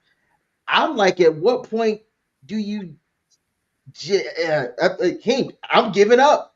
I'm giving up. If I'm constantly having to fight against my baby mama terrorist, losing money that can be put towards that child's future because she hates me more than she loves my kid, I'm giving up. Call me Can I weak. ask you a I'm question, out. Elgin Smith? Can I ask you Yes, a sir. question? You talk about losing money fighting for custody, or just losing money paying for child support? Losing money fighting for custody. I'm aware of a situation of a young man now. Him and his ex-wife were married for like 5 years. They have a 3-year-old, and his ex-wife keeps taking him to court for the stupidest shit. And he's starting to say, "Man, everything was all right until he decided to like move on." And then now she's just finding every single way to get this man to go back to court and extracting resources from him. And he's starting to go, I don't, this feels like I should just give up. Did you say that's his ex-wife? His ex-wife. Dang, so he married her and then he still got to deal with it. Um, you know, this is why it's so important it's so important who we lay down with and things of that nature, because of these reasons, right? Because you have children who grow up into adults and they have to make sense of it all. And to me, I don't know this man at all, but you do have to have some type of spiritual walk where you have this level of forgiveness, and forgiveness is for yourself. And it seems as though he was able to do that and forgive his father for himself enough to take care of him in his old age, to his death. Arpain, you had said something. I should have jotted it down. But you said something. What did you say? I wanted to speak to it, but I'll get back to that. But the fathers who have these children, right? They have these kids, and they get tired. Like actual King Smith said, "Hey, look, I'm tired of fighting against this person who just won't let up. Every time I turn around, she's taking me to court and things of that nature." But at the same time, you can't get mad at the chaos because it don't feel good when you partook in the pleasure part of it. And I think that's where a lot of women, have these ill will feelings towards men, because it's like, okay, you wanted to partake, and now we all have to be accountable for who we choose. But you wanted to partake in this, pleasurable part of the situation, and now the actual real situation is here, and it's like, okay, now you don't want to be involved, or no, you don't want to, step up to the plate because it's too hard, or it's difficult. And I could see if we were maybe talking about the lottery, or trying to get them numbers crunched for the end of the month in sales or something like that. But you're talking about a whole nother human being, a person who is going to have their own feelings and thoughts and emotions and things of that nature. And when you have that, you have to be able to look back and say, okay, have I healed, or have I come to terms of what's going on and how I contributed to it? And I don't think a lot of men actually do that. I think it's easier for a man to say, oh, it's hard to fight for my child, but they'll catch a bus, a train, a plane to go get the cheeks. they'll lie and do X, Y, and Z for the pleasurable part. But then when it comes down to the real and the, not so pleasurable part, you're quick to walk away. So I think that's, something that it doesn't help men at all, because then you're looked at as, oh well, you want to plant these seeds but you don't want to water the garden that you're planting them in. But we have to really be careful with who we laying down with, because I mean, you can't really hold them accountable when you didn't have them marry you or commit to you or say that they were going to be there for you and your child. A lot of these situations, there is no conversation like that. There is no, what are we going to do if this happens or that happens? It's usually the oops, and nobody's having those conversations. But with this, I'm sorry. I took your time. Go ahead. I'm sorry. No, I was going to say, with this guy, I was talking about the abandonment wounds, because I'm not quite sure who he is. I think King said that he does comedy. I've never seen it. This is my first clip I've ever seen him. Maybe I have seen him and seen him in a different light, because in this video, he's talking about his father and taking care of his father. And he has a sad, posture, and you could just tell that he I don't want to say sad, but just coming to terms. Sometimes when reality hits, and sometimes that comes in a couple of tears dropping past the chin, because it's just like, this is what it is. But as far as abandonment, it's good that he was able to forgive his father and take care of him, because then that's where the cycle breaks. A lot of people don't break the cycle that's going on in their family. And I applaud him, because it's like, all right, I'm breaking this cycle. I'm not going to do what my father did. I'm not going to follow in those footsteps. And I'm actually going to honor my father by taking care of him into his death. And I just don't think that a lot of people could do that. I don't think that a lot of people could put their selfish reasons behind them and actually say, you know what? It wasn't the way I wanted it to be, but God has given me the ability, the strength, the resources, like Arpain said, to take care of my father. And so I'm going to do it. I really don't think that a lot of people would do that. I know that, I think a lot of people look at me and they're like, well, how are you able to talk about your adoption and foster care so freely? And I think one of the biggest reasons I'm able to do it is that when I met my biological mom, we didn't know if she would show up. We didn't know if she would be there or whatever. Long story short, she was. But while we were there, she pulled me to the side and she pulled me in the bathroom and she said, I know I couldn't take care of you. I know I gave you guys up. I prayed that you guys will find a good family. I truly pray for you guys. And I hope that you forgive me. That was she didn't say a lot of words to me in my life at all. But those words right there was, I know I messed up. I know that I wasn't there. She could have came in there acting like she was the mother of the year, knowing that she wasn't. But, people who face, and are accountable for what's going on, no, it doesn't, cover all the years that she wasn't there, but I can't hold that against her. And I'm not going to hold that against her. I think a lot of people hold things against people who just don't have the capacity to give them what they need. And they don't understand that in the time of hurting. They don't understand that in the time of not really wanting to understand. But when you come to terms of understanding those things, then you're able to move a little bit more gracefully and not with so much hostility and so much malice. And you can have a little bit more peace because you have understanding. And, it's written in everything, and all that getting, get understanding. And if you don't get understanding, then you'll always be wondering why this, why that, why this. So I wanted to play that because I just don't think that a lot of people would do that for someone who abandoned them. I wanted to read. That's crazy. I heard what you said. I still can't roll.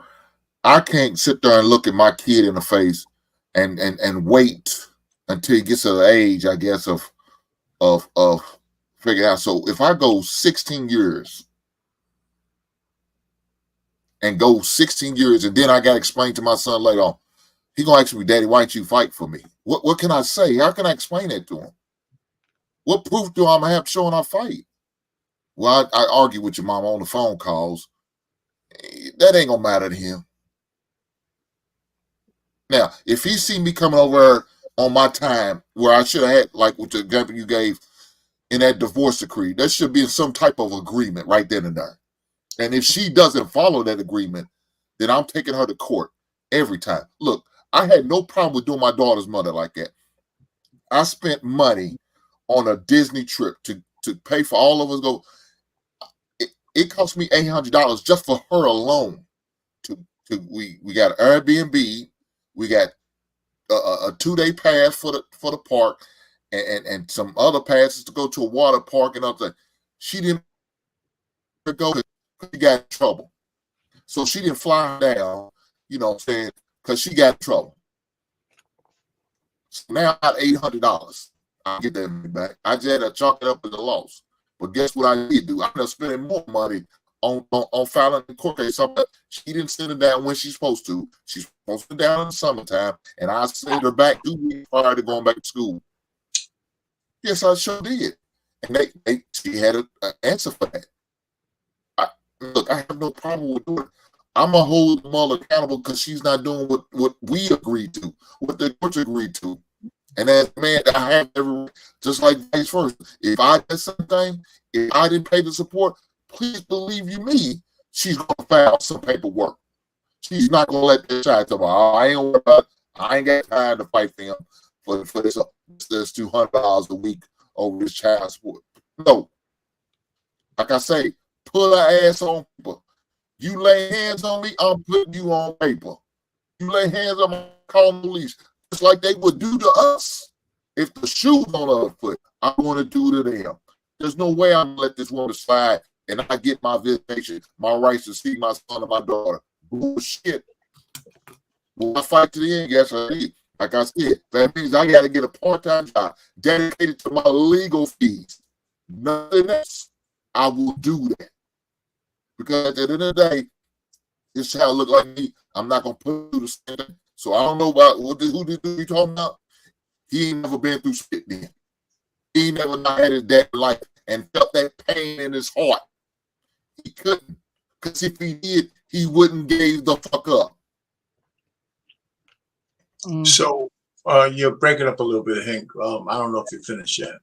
I just want to add something to what you said. What you said, Precious. I think that we're conflating some issues. Just a slight one. A lot of guys who are looking for pleasure aren't looking for babies.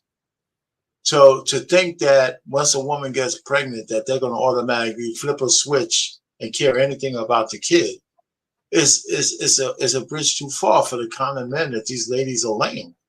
Now, listen, and even though it takes two to make a baby, I firmly stand on that men don't own a woman's organ, right? She decides who she lets in or not. She got the right of first refusal, no matter what. But if a guy's stupid enough to go raw into a woman, knowing that he might have to give up 21 years of his life financially, then he's responsible. And the state holds him responsible by threat of jail, by everything else. Now, and I told men that they argue with me all the time. I'm gonna land it here. If the guy didn't want to have a baby with this kid, this lady, he's not gonna be emotionally attached to the kid. That's number one. And number two, that men are held accountable for that mistake with threat of jail and everything else. I mean, it's not like men aren't, even the wayward man can be got if he has a job, right? The money could be garnered and all that stuff, but the love for the kid, that's only if you had an agreement with a woman that you would take care of her, then you abandon that agreement. But a lot of men have kids they don't give a shit about, and that's their fault. And I've said that plenty of times, that men could do more damage to the community than a woman can ever, because most men who have multiple kids that can't pay for them, they impact families, they impact the woman's ability to get the best man, they impact the government, they impact everything. So you got these pookies with 5 women, 10 women, 20 women, and 25 kids. There's no way a single woman who's a single mom, even if she has 5 baby daddies, impacts the community more than one man who impacts 5 women. And that's just simple math, right? So I'm one of those kind of guys who want to look at the money and the math part of it. And the real predators in the community are the guys who spread their seed willy-nilly into women that they can't pay for. So when you try to add Nick Cannon into that, or somebody like him, he's despicable, but he pays his bills. He pays $3 million worth of child support every year. That's different than a Pookie with 58 kids and 18 women that he's destroyed, right? So I don't know how we reconcile that. But there's men who have babies, they don't give a shit about those kids because they just wanted the moment of pleasure. Pain. You never, before you got married, went up in a woman unprotected. Yes, I did. But we had the conversation about contraception before I did. Now, should I believe them all? No. But I can tell you that I got lucky, because I've had those calls where the woman told me I missed, and I'm up, sleepless nights until I get the call where she says, okay, it finally came. And that's one of the cautionary tales I tell the young guys. You don't want that kind of call. I never told men not to have sex, even when they're young, if they're sexual age. I'm telling them, here's the consequence, and this is why you want to avoid that. So all I'm just trying to say is I'm trying to be real. It's this whole notion about dick discipline and abstinence and all that horse shit, that goes against the nature of man, right? So you tell them the Pain. Yeah. Long story short.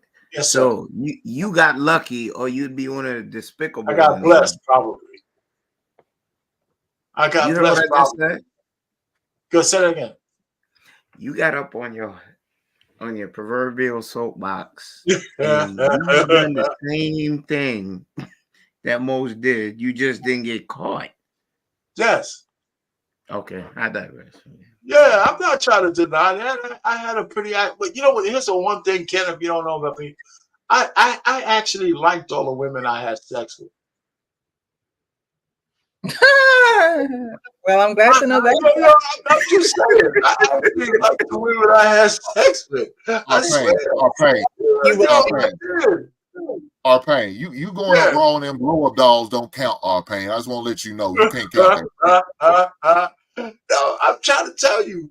I mean, I actually, that's the thing. When I hear these YouTube streets and guys just banging the honeys out, moving and all this kind of stuff, I mean, yeah. But I actually had some kind of connection to all the women I fooled around with. It's not like it was a million women. But like I said, my sex life was from 17 until 24, 25 when I met my wife, 26, something like that. And then I cut that off. So that's a small window, right? A window when I was a teenager, a window when I was in college, and a small window when I started working. Right? So, but the women that I encountered, I took a little bit from almost all of them. That's why I think that I know a little bit about the nature of women, because I absolutely wanted to learn what made these women tick when I was dealing with them. And the knowledge you can get other than just using them as pinatas and pork chops, it's just invaluable. So I don't know about you guys, man. I swear, man. So when I met my wife, what you say, Nick? I'm telling you got the truth, man. I'm telling you the truth. Pinatas and pork chops. That's what I'm saying. A lot of guys just miss out because all they want is the box, man. When I was in college, all these women wanted to be professional. Why would you just let that shit go without trying to find out what made them tick? What were their aspirations and all that shit? Okay, I'll end it there. Whatever. Yeah, you guys, because you just want to just keep talking. God damn. It's Monday night. You know what I'm saying? Shit, and she brings us up. I mean, Precious brings us up here for a reason. God damn. You like a run-on sentence. Damn right. I was trying to put a comma in there somewhere. I just got the hell you are. You don't believe in period or comma. He said the hell with it. Well, that gets us into our last video of the evening. I'm going to put that up because we're talking about an honest man isn't always a righteous man. And I think that a lot of men are honest. They may be honest in their own way. There are some men who omit the truth. They just may not say it, or they just may not give you the truth or all of the details, I should say. Some men just give you what they want you to know, and so they can base their decisions off of that, but the woman is, you know, pretty much left in the dark. So I'm going to play this next video, and I want to know what you guys have to think about this, because again, this is the men's panel, the men's perspective.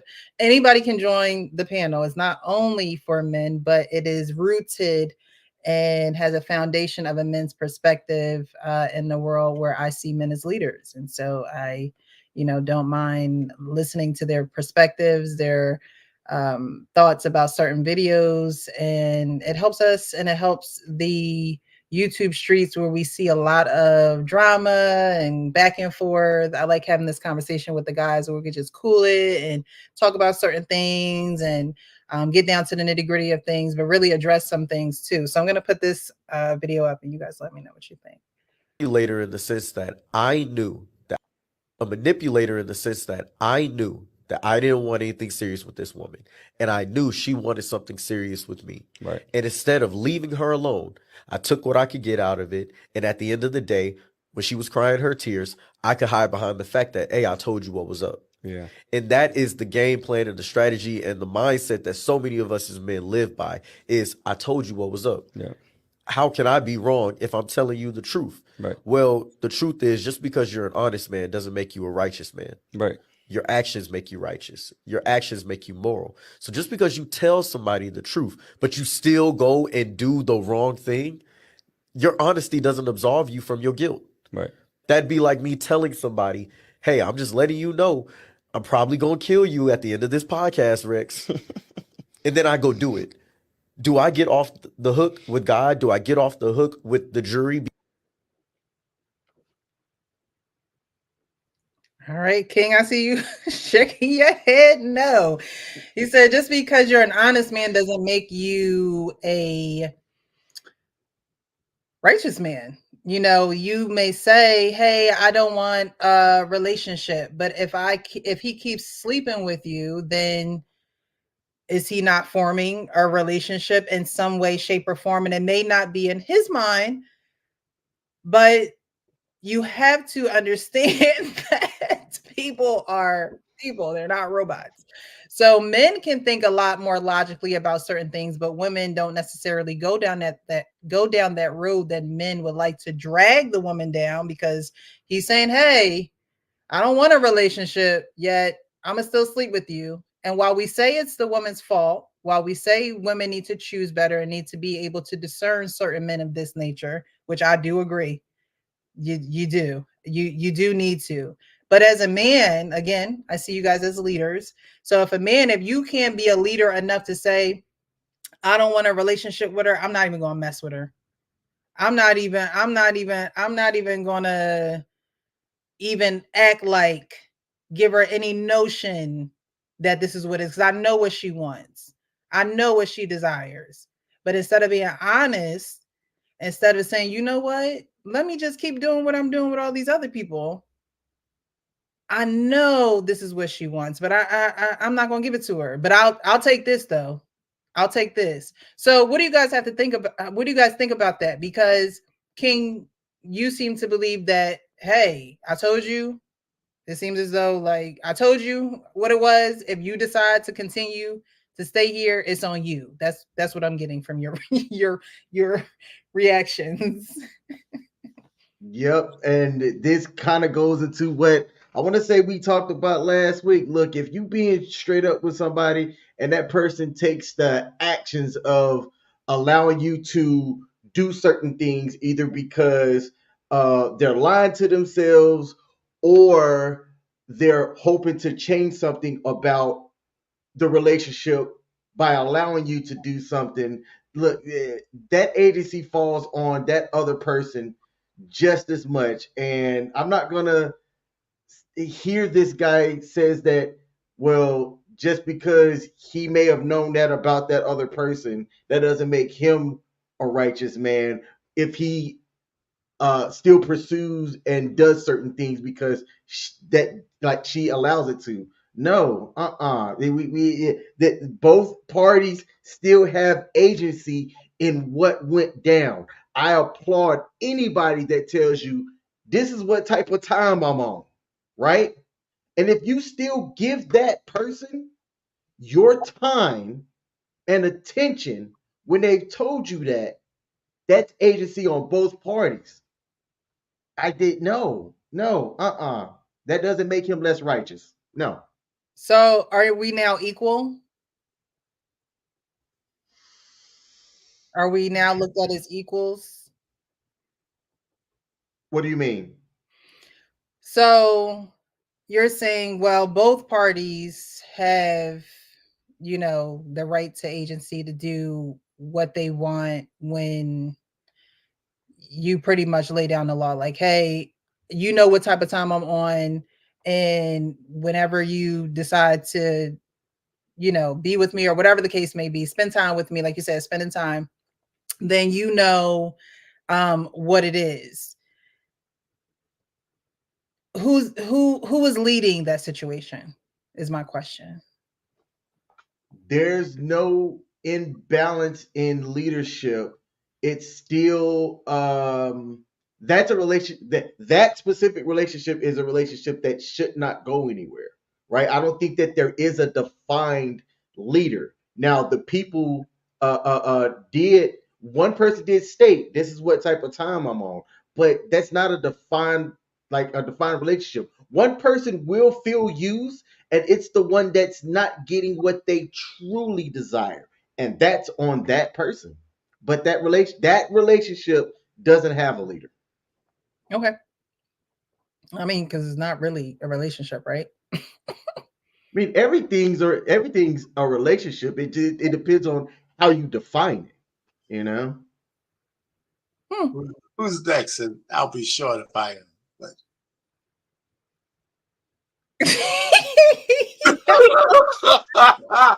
What do you say? Who's next? I just want to ask you his question. Oh, come on, Payne. Come on, Payne. Come on. Listen, I saw this interview for this guy. Listen, some men don't get this, right? And maybe he's one of them. If a woman invites you back more than twice or three times, you essentially own it. If she invites you back in her bedroom, one, she's telling you that she likes it. I don't give a shit what she says about, I understand we're friends with benefits. If you banging her out nice and she keeps banging you up, she's going to catch feelings. There's just no doubt about it. And every man who says he doesn't understand that is an idiot, right? So that's why, if you're going to do one night stands or whatever, you can't keep coming back. You keep coming back, a woman's going to get a different kind of understanding of your relationship, whether you verbalize that shit or not. And I don't give a stuff. I don't care whether you told her the truth beforehand. By you coming back, you're telling her something different. As far as she's getting a mixed message. Yes, she is. Yes, she is. That makes her the idiot. That makes her the idiot. No, but the question on the floor is, are you a righteous man? The fact that you call yourself a righteous man, the only way you could even get away with that is if you're ignorant to the fact of your impact on the woman that you're banging out. And there's some men who might still be, that might be naive about that. But the average guy like Hank, who's banged out a lot of women, knows if he comes back 3 or 4 times, he owns it. In her mind, whether he wants to own it or not. So that's what you got to understand about women. We keep trying to give them this all bullshit deference. If a woman keeps inviting you back, you kind of de facto own it. She's in her mind. I'll give you a real world example. And I'm gonna land it here. Even with my wife, who's now, I finally said to her after we, were going together for like 3 months or so, we were having some relations. I said, you know what? I would like to at least call you my girlfriend. She said, I thought I already was. She said, I thought I already was. I said, yeah, you already are, but I just wanted to make it official. And we got engaged a couple of months later. But the point I'm just trying to say, women have this shit in their mind. If they're giving it to you, just like this whole notion of Derek Jeter used to have gift baskets in the trunk for the women he fooled around with, it was a myth. But the thing is, women expect something in exchange for the fruits of their body. They just do. Whether it's money, whether it's compassion, whether it's relationships, they expect something back. It's a natural inclination. I'll land it there. So a righteous man who communicates his intention should simply understand that this woman's non-verbal thing that's in her mind is being communicated by allowing you to therefore, oh my goodness. Yes. Oh, man. Wait, King, say what you were saying. So you saying that in a woman's you said what was verbal? What was nonverbal? Because in the video he said that for a man, as a matter of fact, I'll just play it again because the man knows what the woman wants. It's not as if he doesn't know what she desires. So if I was hearing you right, King, but let me play it again. A manipulator in the sense that I knew that I didn't want anything serious with this woman. And I knew she wanted something serious with me. Right. And instead of leaving her alone, I took what I could get out of it. And at the end of the day, when she was crying her tears, I could hide behind the fact that, hey, I told you what was up. Yeah. And that is the game plan and the strategy and the mindset that so many of us as men live by is I told you what was up. Yeah. How can I be wrong if I'm telling you the truth? Right. Well, the truth is just because you're an honest man doesn't make you a righteous man. Right. Your actions make you righteous. Your actions make you moral. So just because you tell somebody the truth, but you still go and do the wrong thing, your honesty doesn't absolve you from your guilt. Right. That'd be like me telling somebody, hey, I'm just letting you know I'm probably going to kill you at the end of this podcast, Rex. And then I go do it. Do I get off the hook with God? Do I get off the hook with the jury? So let me just jump in real quick. He says something that she didn't want that deal, but she accepted it because she wanted him to have sex with her. He says it in the beginning. It's subtle, but she says she heard what he said, but she still wanted a relationship. That's a manipulator in the sense that I knew that I didn't want anything serious with this woman. And I knew she wanted something serious with me. Right. And instead of leaving her alone, I took what I could get out of it. And at the end of the day, See, what I'm trying to say is he didn't hear what she said. He just wanted the box and he took it. She said, yeah, you're giving me this deal because you're telling me the truth, but I want more from you. So you're banging it out. She obviously liked it, so she keeps inviting you back. And, she's going down this path that maybe one day the box is going to convince this guy to make me more. And he was adamant that it wasn't. And men do that to women all the time. And listen, man, you know what? Okay. Somebody tell me I'm wrong. That's how we get this trauma and shit. Women don't hear what you tell them. Right, but is that how a man should operate? Or are you saying no? They shouldn't operate that way if they understand. Let me tell you, just like I'm getting a little resistance here on what I'm saying, a lot of men don't understand the power they have. A lot of men don't understand the power. Once a woman gives herself to you, she's acquiescing some of her power to you. And she is, because she understands the box is hers. So if she keeps inviting you back, She's telling you a message by the invitation. And if you keep in your mind, you say, shit, man, I don't care about this girl, but she keep inviting me back for some box and I take it. That doesn't mean she's on the same time that you're on. Unfortunately, more women are being able to do that, but it's still not the majority. You still keep hitting women. They see that relationship differently than you do as a man. It's as simple as that. And we could argue that till the cows come home. And the guys who don't understand that, you know, either they're fronting or they're naive. So I'll leave it there. The young brother said something that just caught me, that he set a standard, but he didn't meet it out. He didn't parse it out properly. By getting that agreement, that does not mean you're morally or ethically correct. It's just you're getting someone to buy into a bad deal, like you signing a bad contract. It's not how much you got, it's what you negotiated. I'm sure you've heard somewhat of that term before. The young man used morals. That is not morally correct for you to do that, because at some point in time, he admitted himself, he uses that as the trump card. Could care less if she's crying, hurt, caught feelings, and things that follow with women once you start getting that essence. A woman breaks. Most women do. There's some scallywags, pardon me, that don't. That's for the streets. But most women, you offer them a comfort, they will return to it. So him doing that makes him a coward. Oh my God.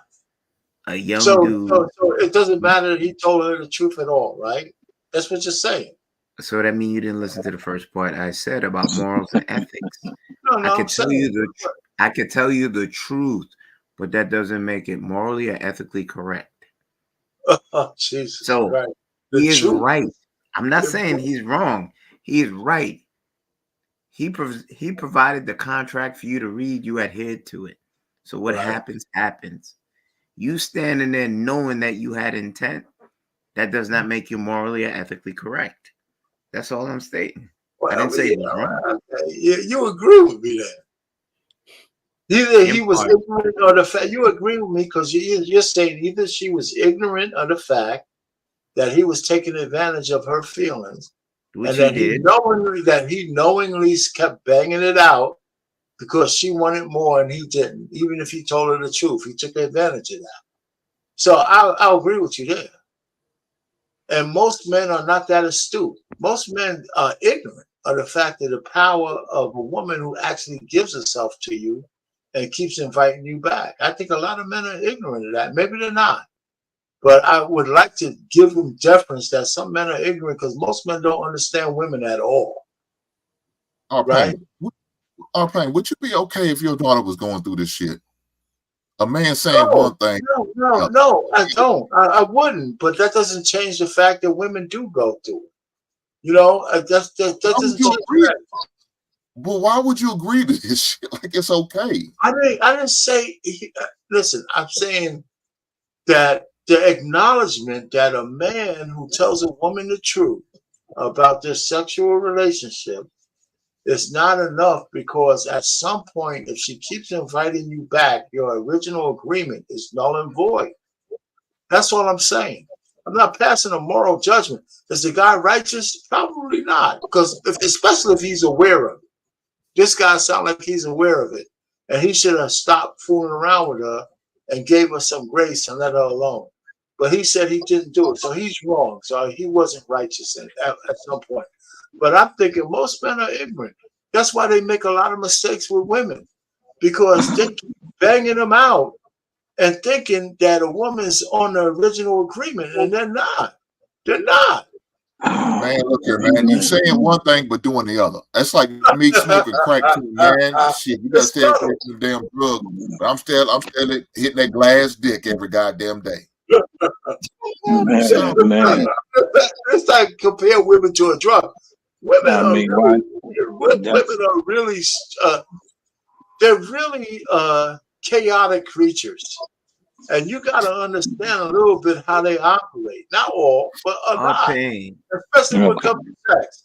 I mean, we can sit down and argue. I will argue with you guys to the death. I will. You know, so go ahead, Sean. Anybody else? I'll take you on. Pain. You ever had some good? A woman can make you walk the street naked. No, that's not the point I'm making.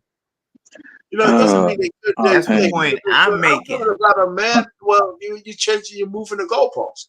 You're talking about an agreement between. Yes, because we're starting out with. Because we're starting out, and I'll end it here. I'm not gonna say any more, Precious. We're starting out when a man told a woman that I'm gonna bang you out, but it's nothing more than for the benefit, right? And she said, "Okay," even though I want more. And the fact that she told him I want more, he glossed right over that and kept talking. Because that one admission by the woman is that I want more. Told him all he needed to know. That if he keeps begging it out, she's gonna get feelings. Pain. He never said, and I ain't feeling too well, so mind my voice. I'm sorry, brother. All right. He never stated that she agreed.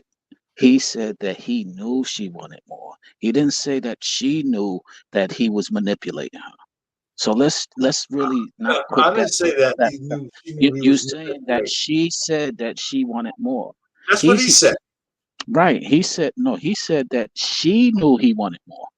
No, he didn't say he didn't say that he made an agreement with her for just sex and she agreed to it. Listen to it again, but you listen to it. He never said that. Hold on. A manipulator in the sense that I knew that I didn't want anything serious with this woman. And I knew she wanted something serious with me. Right. And instead of leaving her alone, I took what I could get out of it. And at the end of the day, when she was crying her tears, I could hide behind the fact that, hey, I told you what was up. Yeah. And that is the game plan and the strategy and the mindset that so many of us as men live by is I told you what was up. Yeah. How can I be wrong if I'm telling you the truth? Right. Well, the truth is just because you're an honest man doesn't make you a righteous man. Right. Your actions make you righteous. He told. Your actions make you moral. Verbally so just said because he you told. tell. He verbally told her that he verbally said I told her. Hey man, you didn't let the video. She gave him the box anyway. You need to practice some self-control. Come on, what about you now? Eh? Come on. We're having this conversation. I'm right, and all the rest of you guys are wrong, and I'm just saying. Old motherfuckers be saying off the wall shit. I hope I don't get like you when I get old, Pain. Just be walking off the wall and say crazy shit. You know what, man? It's Monday night, man. You know, it's Monday night in Precious' house. So, you know, it's no whole part. You some crazy shit on Monday. Precious, can we move this to Thursday or something? Right? So we have crazy shit to only happens on Monday. My mouth is shut, man. You guys have at it. All right. I'm going to put my mic on mute and you guys see it right now. Like that dude is doing. You keep telling but your mouth is muted and your mic is shut off. You keep talking. Sean. So Sean, after watching it again, or I don't know if you watched it before. I don't know if you've seen it, but what were you saying? Okay. So okay. I'll concede to all right. She knew. Does not, to Kenneth's point, make it morally ethically fine. And the problem that I've always argue and debate with you specifically about, Pain, is that you sit there and defend some bull crap as if you don't understand it's bull crap, and you take the position that the bull crap is all right because men are doing it and it's just their nature and all of this other stuff. You say it's their nature to have it's their nature to want to but yet you're a committed man. So is it your nature or is it you have discipline? Discipline is called going against what you naturally feel, not being unruly, not just being a wild child. So what is it? Are you disciplined, or are you, or should we have discipline, or should we have go by our nature? Which one? Land on one side of it. Are you asking me a question? Listen, I'm disciplined to the vows I took. I'm disciplined to the vows, and those vows don't go against my nature. You know why? Because my woman agreed to be my vessel for sex. I don't need 100 women. I just needed one. So the point is, so I don't think I violated my nature. I have a full-fledged lifetime woman who takes care of my needs. You know, all right. So but the nature. So wait a minute now. I didn't say you have to. The nature is that we have to have sex with 1,000 different women. You implied that the nature is if you're attracted, it's your nature to want to have sex. That's what you implied. So you're attracted to more than your wife, I'm sure. No, hold on now. Don't move the goalposts now. I'm very clear. Do you find anyone else in this world outside of your wife attractive? Absolutely, and it's the okay. discipline. Wait a minute. No. You can't say okay. It's a discipline that keeps me faithful to my wife. So why can't nobody else have discipline except R-Pain? Thank you, Sean. No, I didn't say that. Yo, We're talking about single women. Yes, you did, R-Pain. Earlier, I know why Sean's back on here. I'm talking about single men. I know why Sean's back on here, because when you said that earlier, I was like, wait, what? No, okay, you got to explain to me where I misspoke. Hank made me say a lot of stuff that I might not have. So let's get it straight. Let's get it straight. I never said that a married man is supposed to have sex with multiple women. I never said that. Well, the point that I'm making is you're putting this and you're standing on this soapbox of a married man as if a man who's not married cannot have morals and discipline. No, I didn't say that. I said a man who's not married who told a woman that, listen, all I want is the box, and she says, you know, I want more, but I'll give you the box anyway because you meet all my criteria. He took the box, and we can debate whether that was moral or not. But when he it's not a debate. It's not a debate.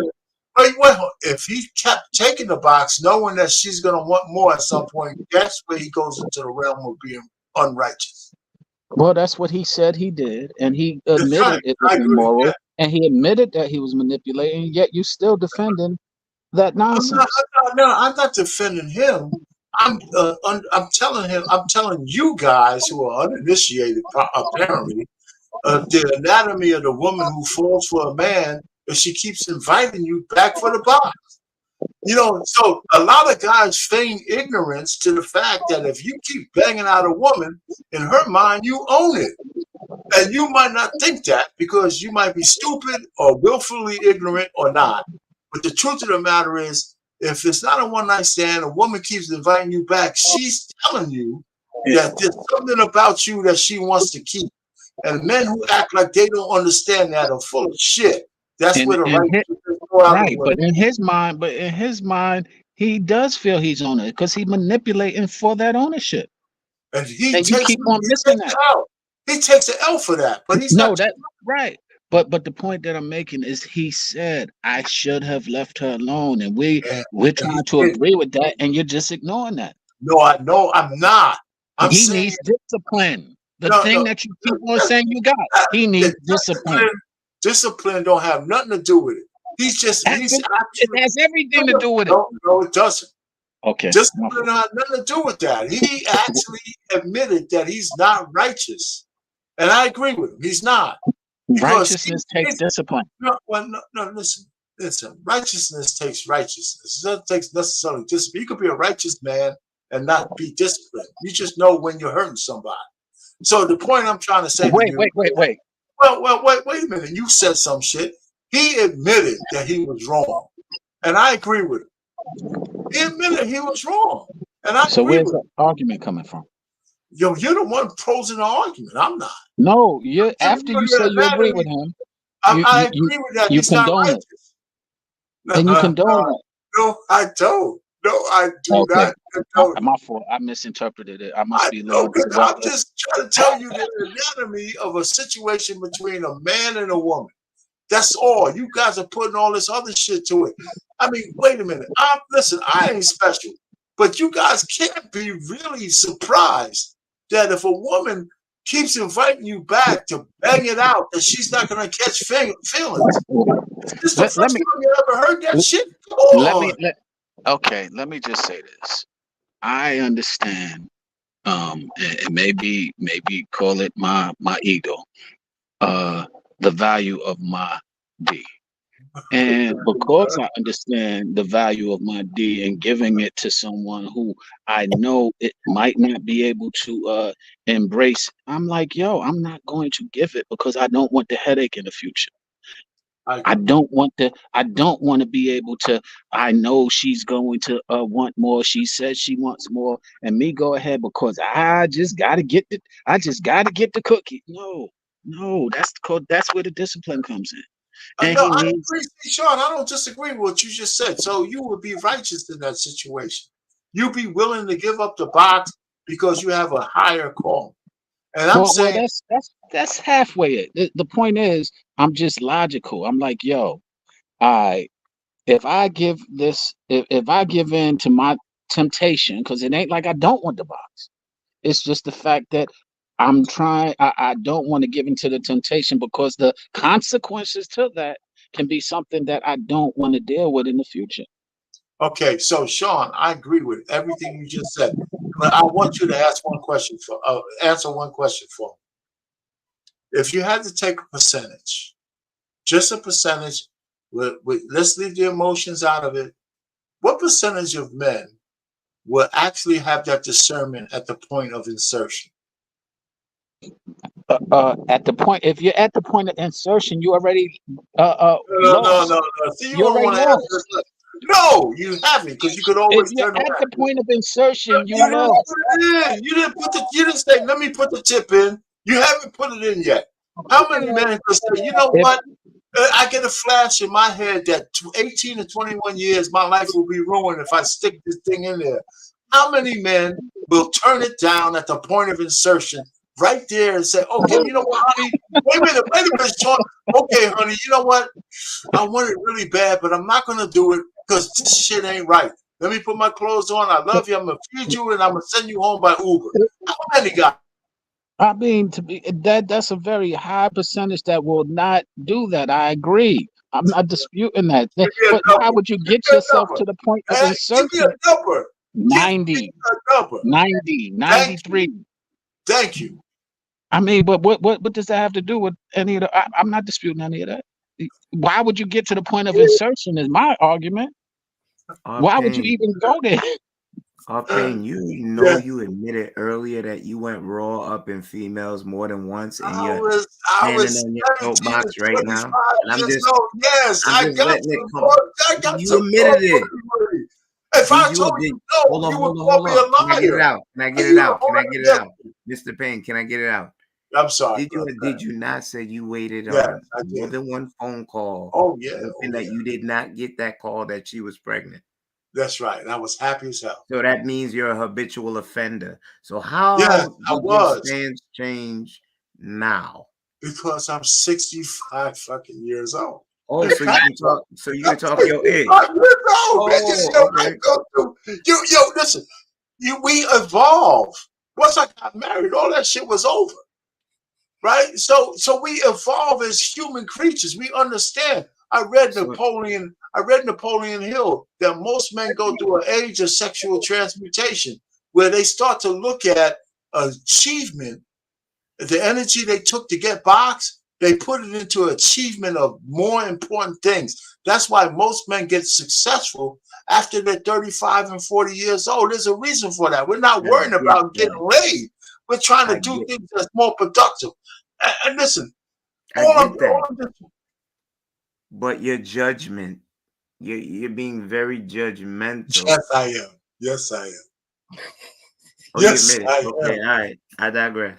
Yes, I am, man. I could judge men. I could judge men because I think I used to be one of them. I think I still am. Holy shit. You gotta wait till turn 65 to be righteous. Oh, I'm righteous now. You know, me and my wife. You gotta remember. If you're a man. Listen, I hear where you guys are coming from. I'm not condemning anybody. When I turn 65, to act like you and talk like you are paying and collect the goddamn Social Security check? Is this what I got to look forward to? God damn. Hey, all you're gonna say is if my shit still works, it don't matter what kind of check I'm that's all you care about. At 65, if you wake up in the morning, you got a Woody from time to time, you're happy. Hey man, you need to be a goddamn crazy check too, because you sound it. Listen, all I'm trying to do is help you guys out understand the anatomy of a woman. You know, I got a lot of. And we're trying to help you out. We're trying to help you out. I don't want you to help all pain. I'll be there. I'd rather be out there alone. We're trying to help you out to understand the anatomy of a man. First of all, oh yeah, I hear you. That's a good shot. I like that. I don't know about that. That's a good one. You can You know, oh man. You know, I would say that was a cheap shot, but I think that's a good one. But you guys know I understand the anatomy of man and how impact on it. Man. Yeah, it was a You're a troublemaker, Precious. You're a troublemaker. Why you got me hanging out here on the cliff against all the men on the panel? You know, and all this Nah, we done walked you off the cliff with your cane and everything. You just said, "The hell with y'all! I'm going back over there. I'm going back to that cliff." Yeah, well, you know, I was falling down. There was a little tree limb, and my cane caught me. You know, so I'm still hanging and shit. Oh man, like in the movie. You know what, Payne? I really admire that you are actually a real good guy, and I admire you know, the relationship that you have with your wife. But when you come on and defend some of these boys that haven't matured into men, and I'm not talking about their age, is where I conflict with you, because it doesn't matter about an age. It just matters about a mentality, and what we've been talking about this evening is just a lot of young men mentalities. And you're an older man. We're expecting you to kind of give us. I should be the one arguing your points of view. I'm single. I'm younger than you. I'm probably the second oldest, but I'm younger than you. So I should be arguing that. I should be landing my plane and taking off and landing it again. But you know. What I'm trying to say to you is that, but by my understanding of where these guys are at does not mean I agree. And so that's a lot of people don't get that right. Understanding and agreement are two very distinct, different things. You know, so and we get lost in that. You know, so just the last guy, I understand where he's coming from, and I believe he lost his righteousness by knowingly keep going back to a woman he knows is catching feelings. That's where he went wrong. But he was right in the beginning by telling her the truth. But he either knew and just disregarded the fact that if you keep going back to a woman once, twice, three times, in her mind, you kind of own it. You kind of own it. I mean, come on, guys. Okay, I hear you, but it kind of reminds me of a bullying thing. When you know you can take advantage of somebody, so you just do it because. That's why you do it because you need money. You do it because you need money. You do it because you like to posture, and it's just not right. And you don't go in and just because you can, you know somebody's afraid of you and you can take their money. You don't go and rob them every day just because you can. I agree with you.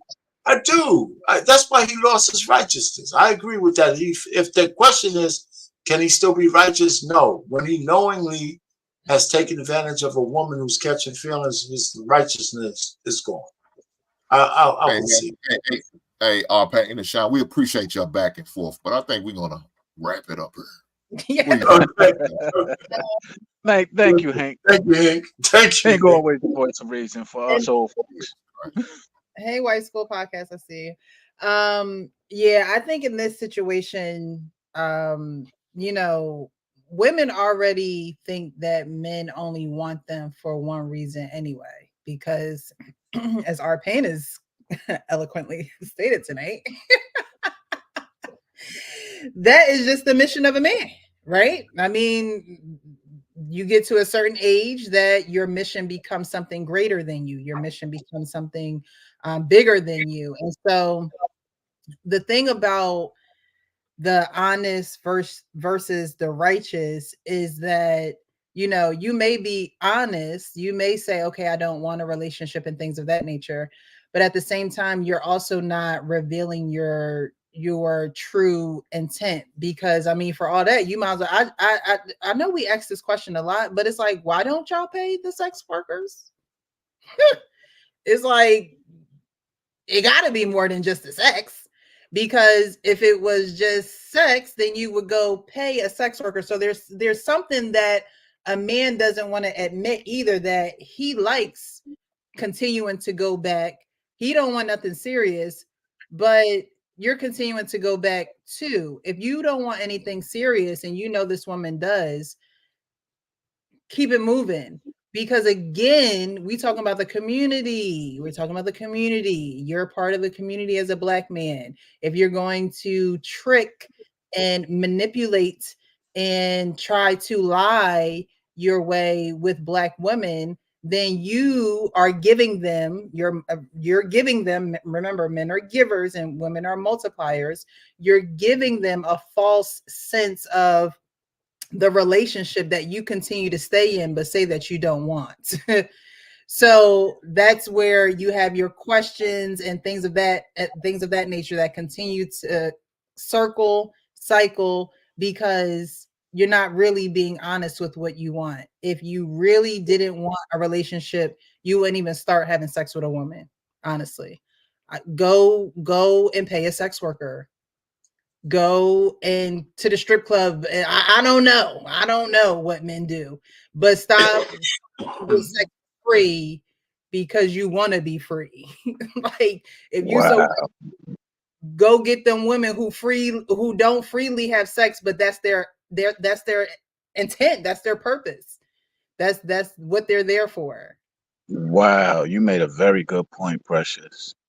And that is so true. A lot of men, we gloss over the fact that they enjoy the power over the influence and power that they have over some of these women, and we skipped over that pretty significantly. But that's exactly, as a man, I've seen it, I've done it, to where that power is of you having somebody where you want, you having somebody at your beck and call, you having somebody who would do whatever you want, however you want, wherever you want, and we're not really addressing that. Oh my gosh. So this comment says, we don't want whores. We want women who act like whores with us only. Then marry her. Marry the whore. Marry her. Marry the whore. Like, what? No, go get you a sex worker. What do y'all see? This is it. This is the buffoonery that be out here. No, we don't want whores. We just want a woman who acts like a whore with us only. That should be your wife. That should be the one that you ain't got to beg for it. That's just busting it open as soon as you get in the door. Like, I just don't understand the logic. I just don't understand the logic. But we are different. Men and women are very different. And so we're not going to think the same. And that's why I have you guys here on Monday nights, because you are men and you can give that perspective. And sometimes we see that the perspectives are congruent with what we see out here, and sometimes they're perpendicular. So, I don't know. So I appreciate you guys. I love having these discussions because they really do bring a light to the forefront on what's going on, and you guys don't hold nothing back, and I appreciate that. The Wife School Podcast said, exactly, marry her.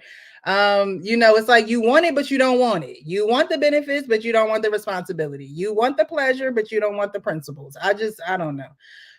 Let's get to the final words, because we've had a great evening this evening, but it's about that time. Okay, I'm feeling the same way I felt on Saturday. Got the y'all know when y'all see me do a couple of those, that's the ultimate sign. But this has been a great evening. I'm gonna do the final words. We're gonna start with R-Pain. We're gonna go around. Sean, thanks for coming back on the panel. Up to Kenny P and end with the actual King Smith. But we're gonna do the final thoughts right now. All right. So R-Pain, final thoughts, sir.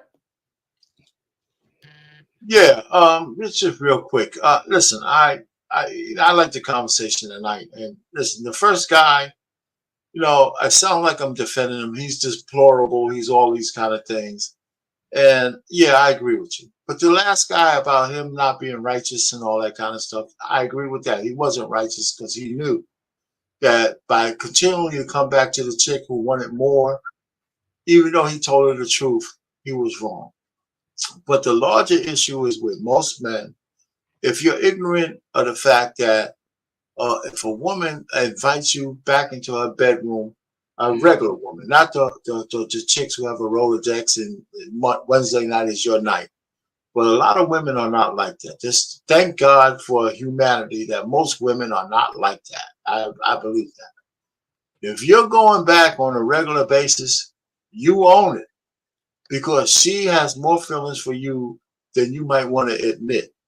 And if you get her pregnant, that's where all the trauma comes from if you don't want a baby and she keeps it. Right? So if you raw dogging a chick like that, you're wrong. Your righteousness goes out the window. And you can start out by liking this woman, but always wearing a condom and telling them, unless we elevate our relationship, I'm keeping this shit on. Right, so now she has a choice. So I'm just saying, men have a part to play in this, but by no circumstances will I ever agree, even with all the simps on the panel, that a man is responsible for a woman's bodies. We're not. Women absolutely control the sexual marketplace, and we play in it the best way we know how. I'll land it there.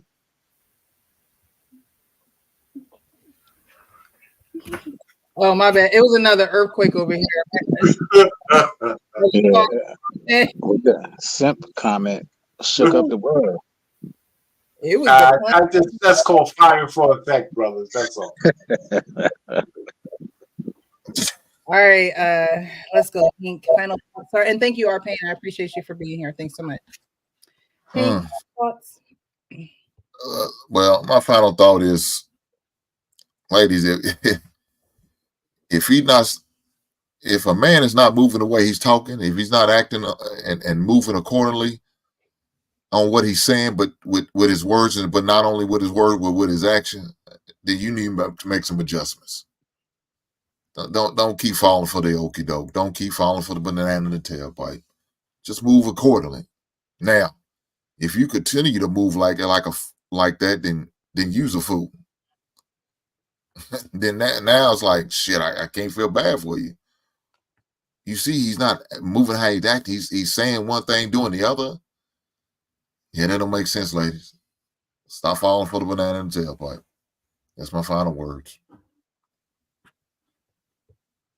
Thank you. I appreciate you for being here. Thank you, Sean. Your final thoughts, sir? Yes, R-Pain, give me my cape back. I'm super simping tonight. Yeah. My final words, control your emotions. Don't let your emotions control you, both men and women.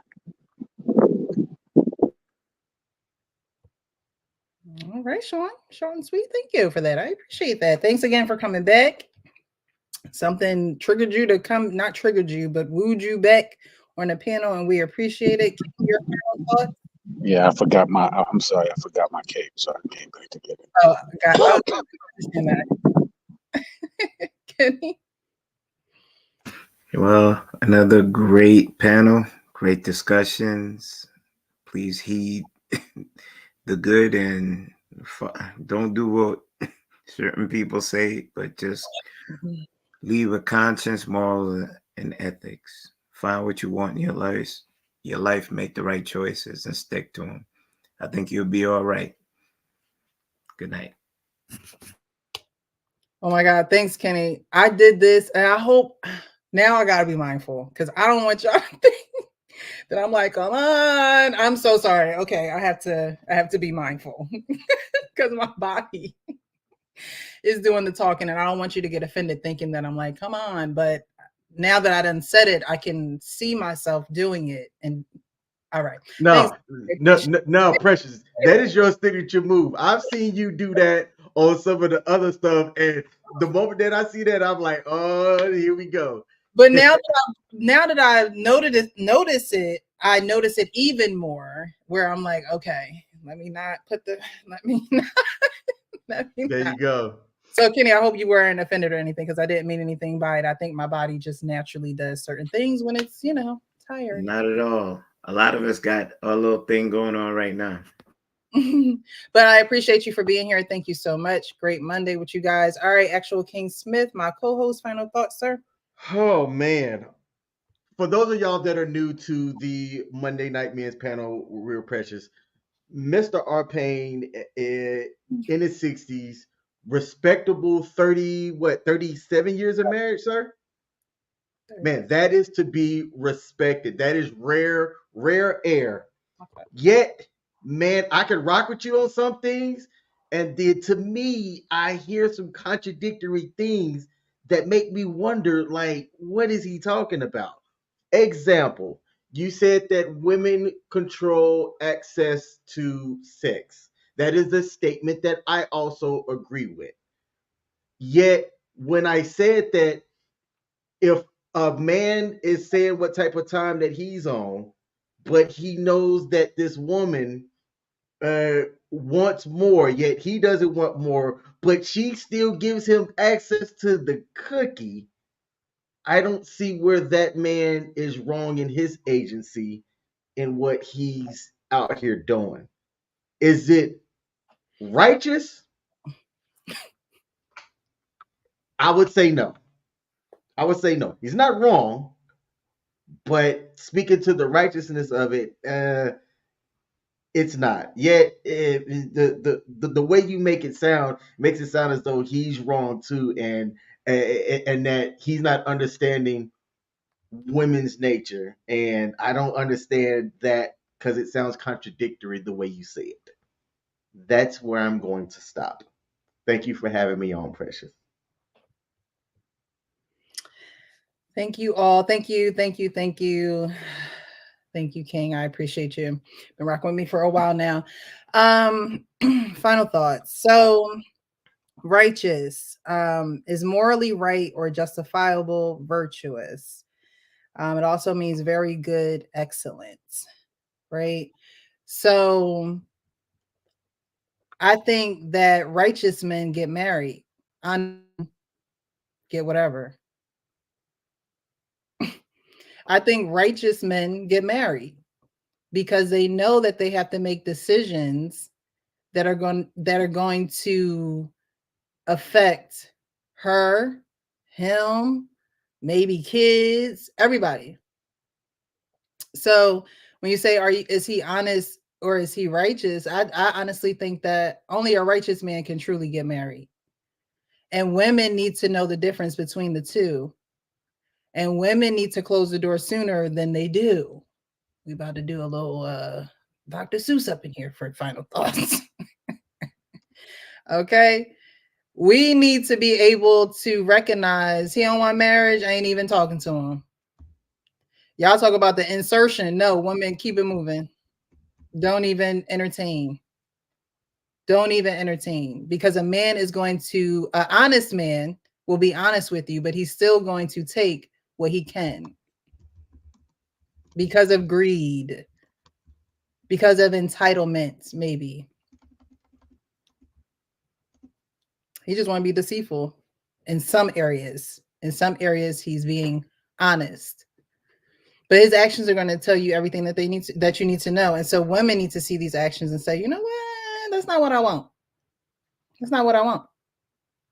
So I'm not going to continue to play this game with him, because he'll play as long as I allow him to. We can keep going at this thing as long as the doors are open for business or for service, then he's coming. Literally. So you need to stop him from coming. Okay, ladies, stop him from coming. Because as long as you opening them legs, he gonna come. And so you already know that you're gonna have to put a stop to it. What you want is out there. Don't think he can't be the one if he can't give you what you want. He can't be the one. So we can't try to make him the one. Us women be trying to make them the one. I could sleep him. I could sex his brains out so good he ain't even gonna want nobody else. He gonna want somebody else. He gonna want somebody else. But a righteous one gonna know that he's not gonna be with that somebody else. A righteous one knows that he has responsibilities beyond himself, and he takes on those responsibilities head on. Not trying to deceive, not trying to be greedy, not trying to be devious. So I appreciate you guys in this show. This was a good one. I think there were a lot of great perspectives. Yes, King? I'm just waiting on you to close us out. Oh, yeah, it got to be more, a little bit.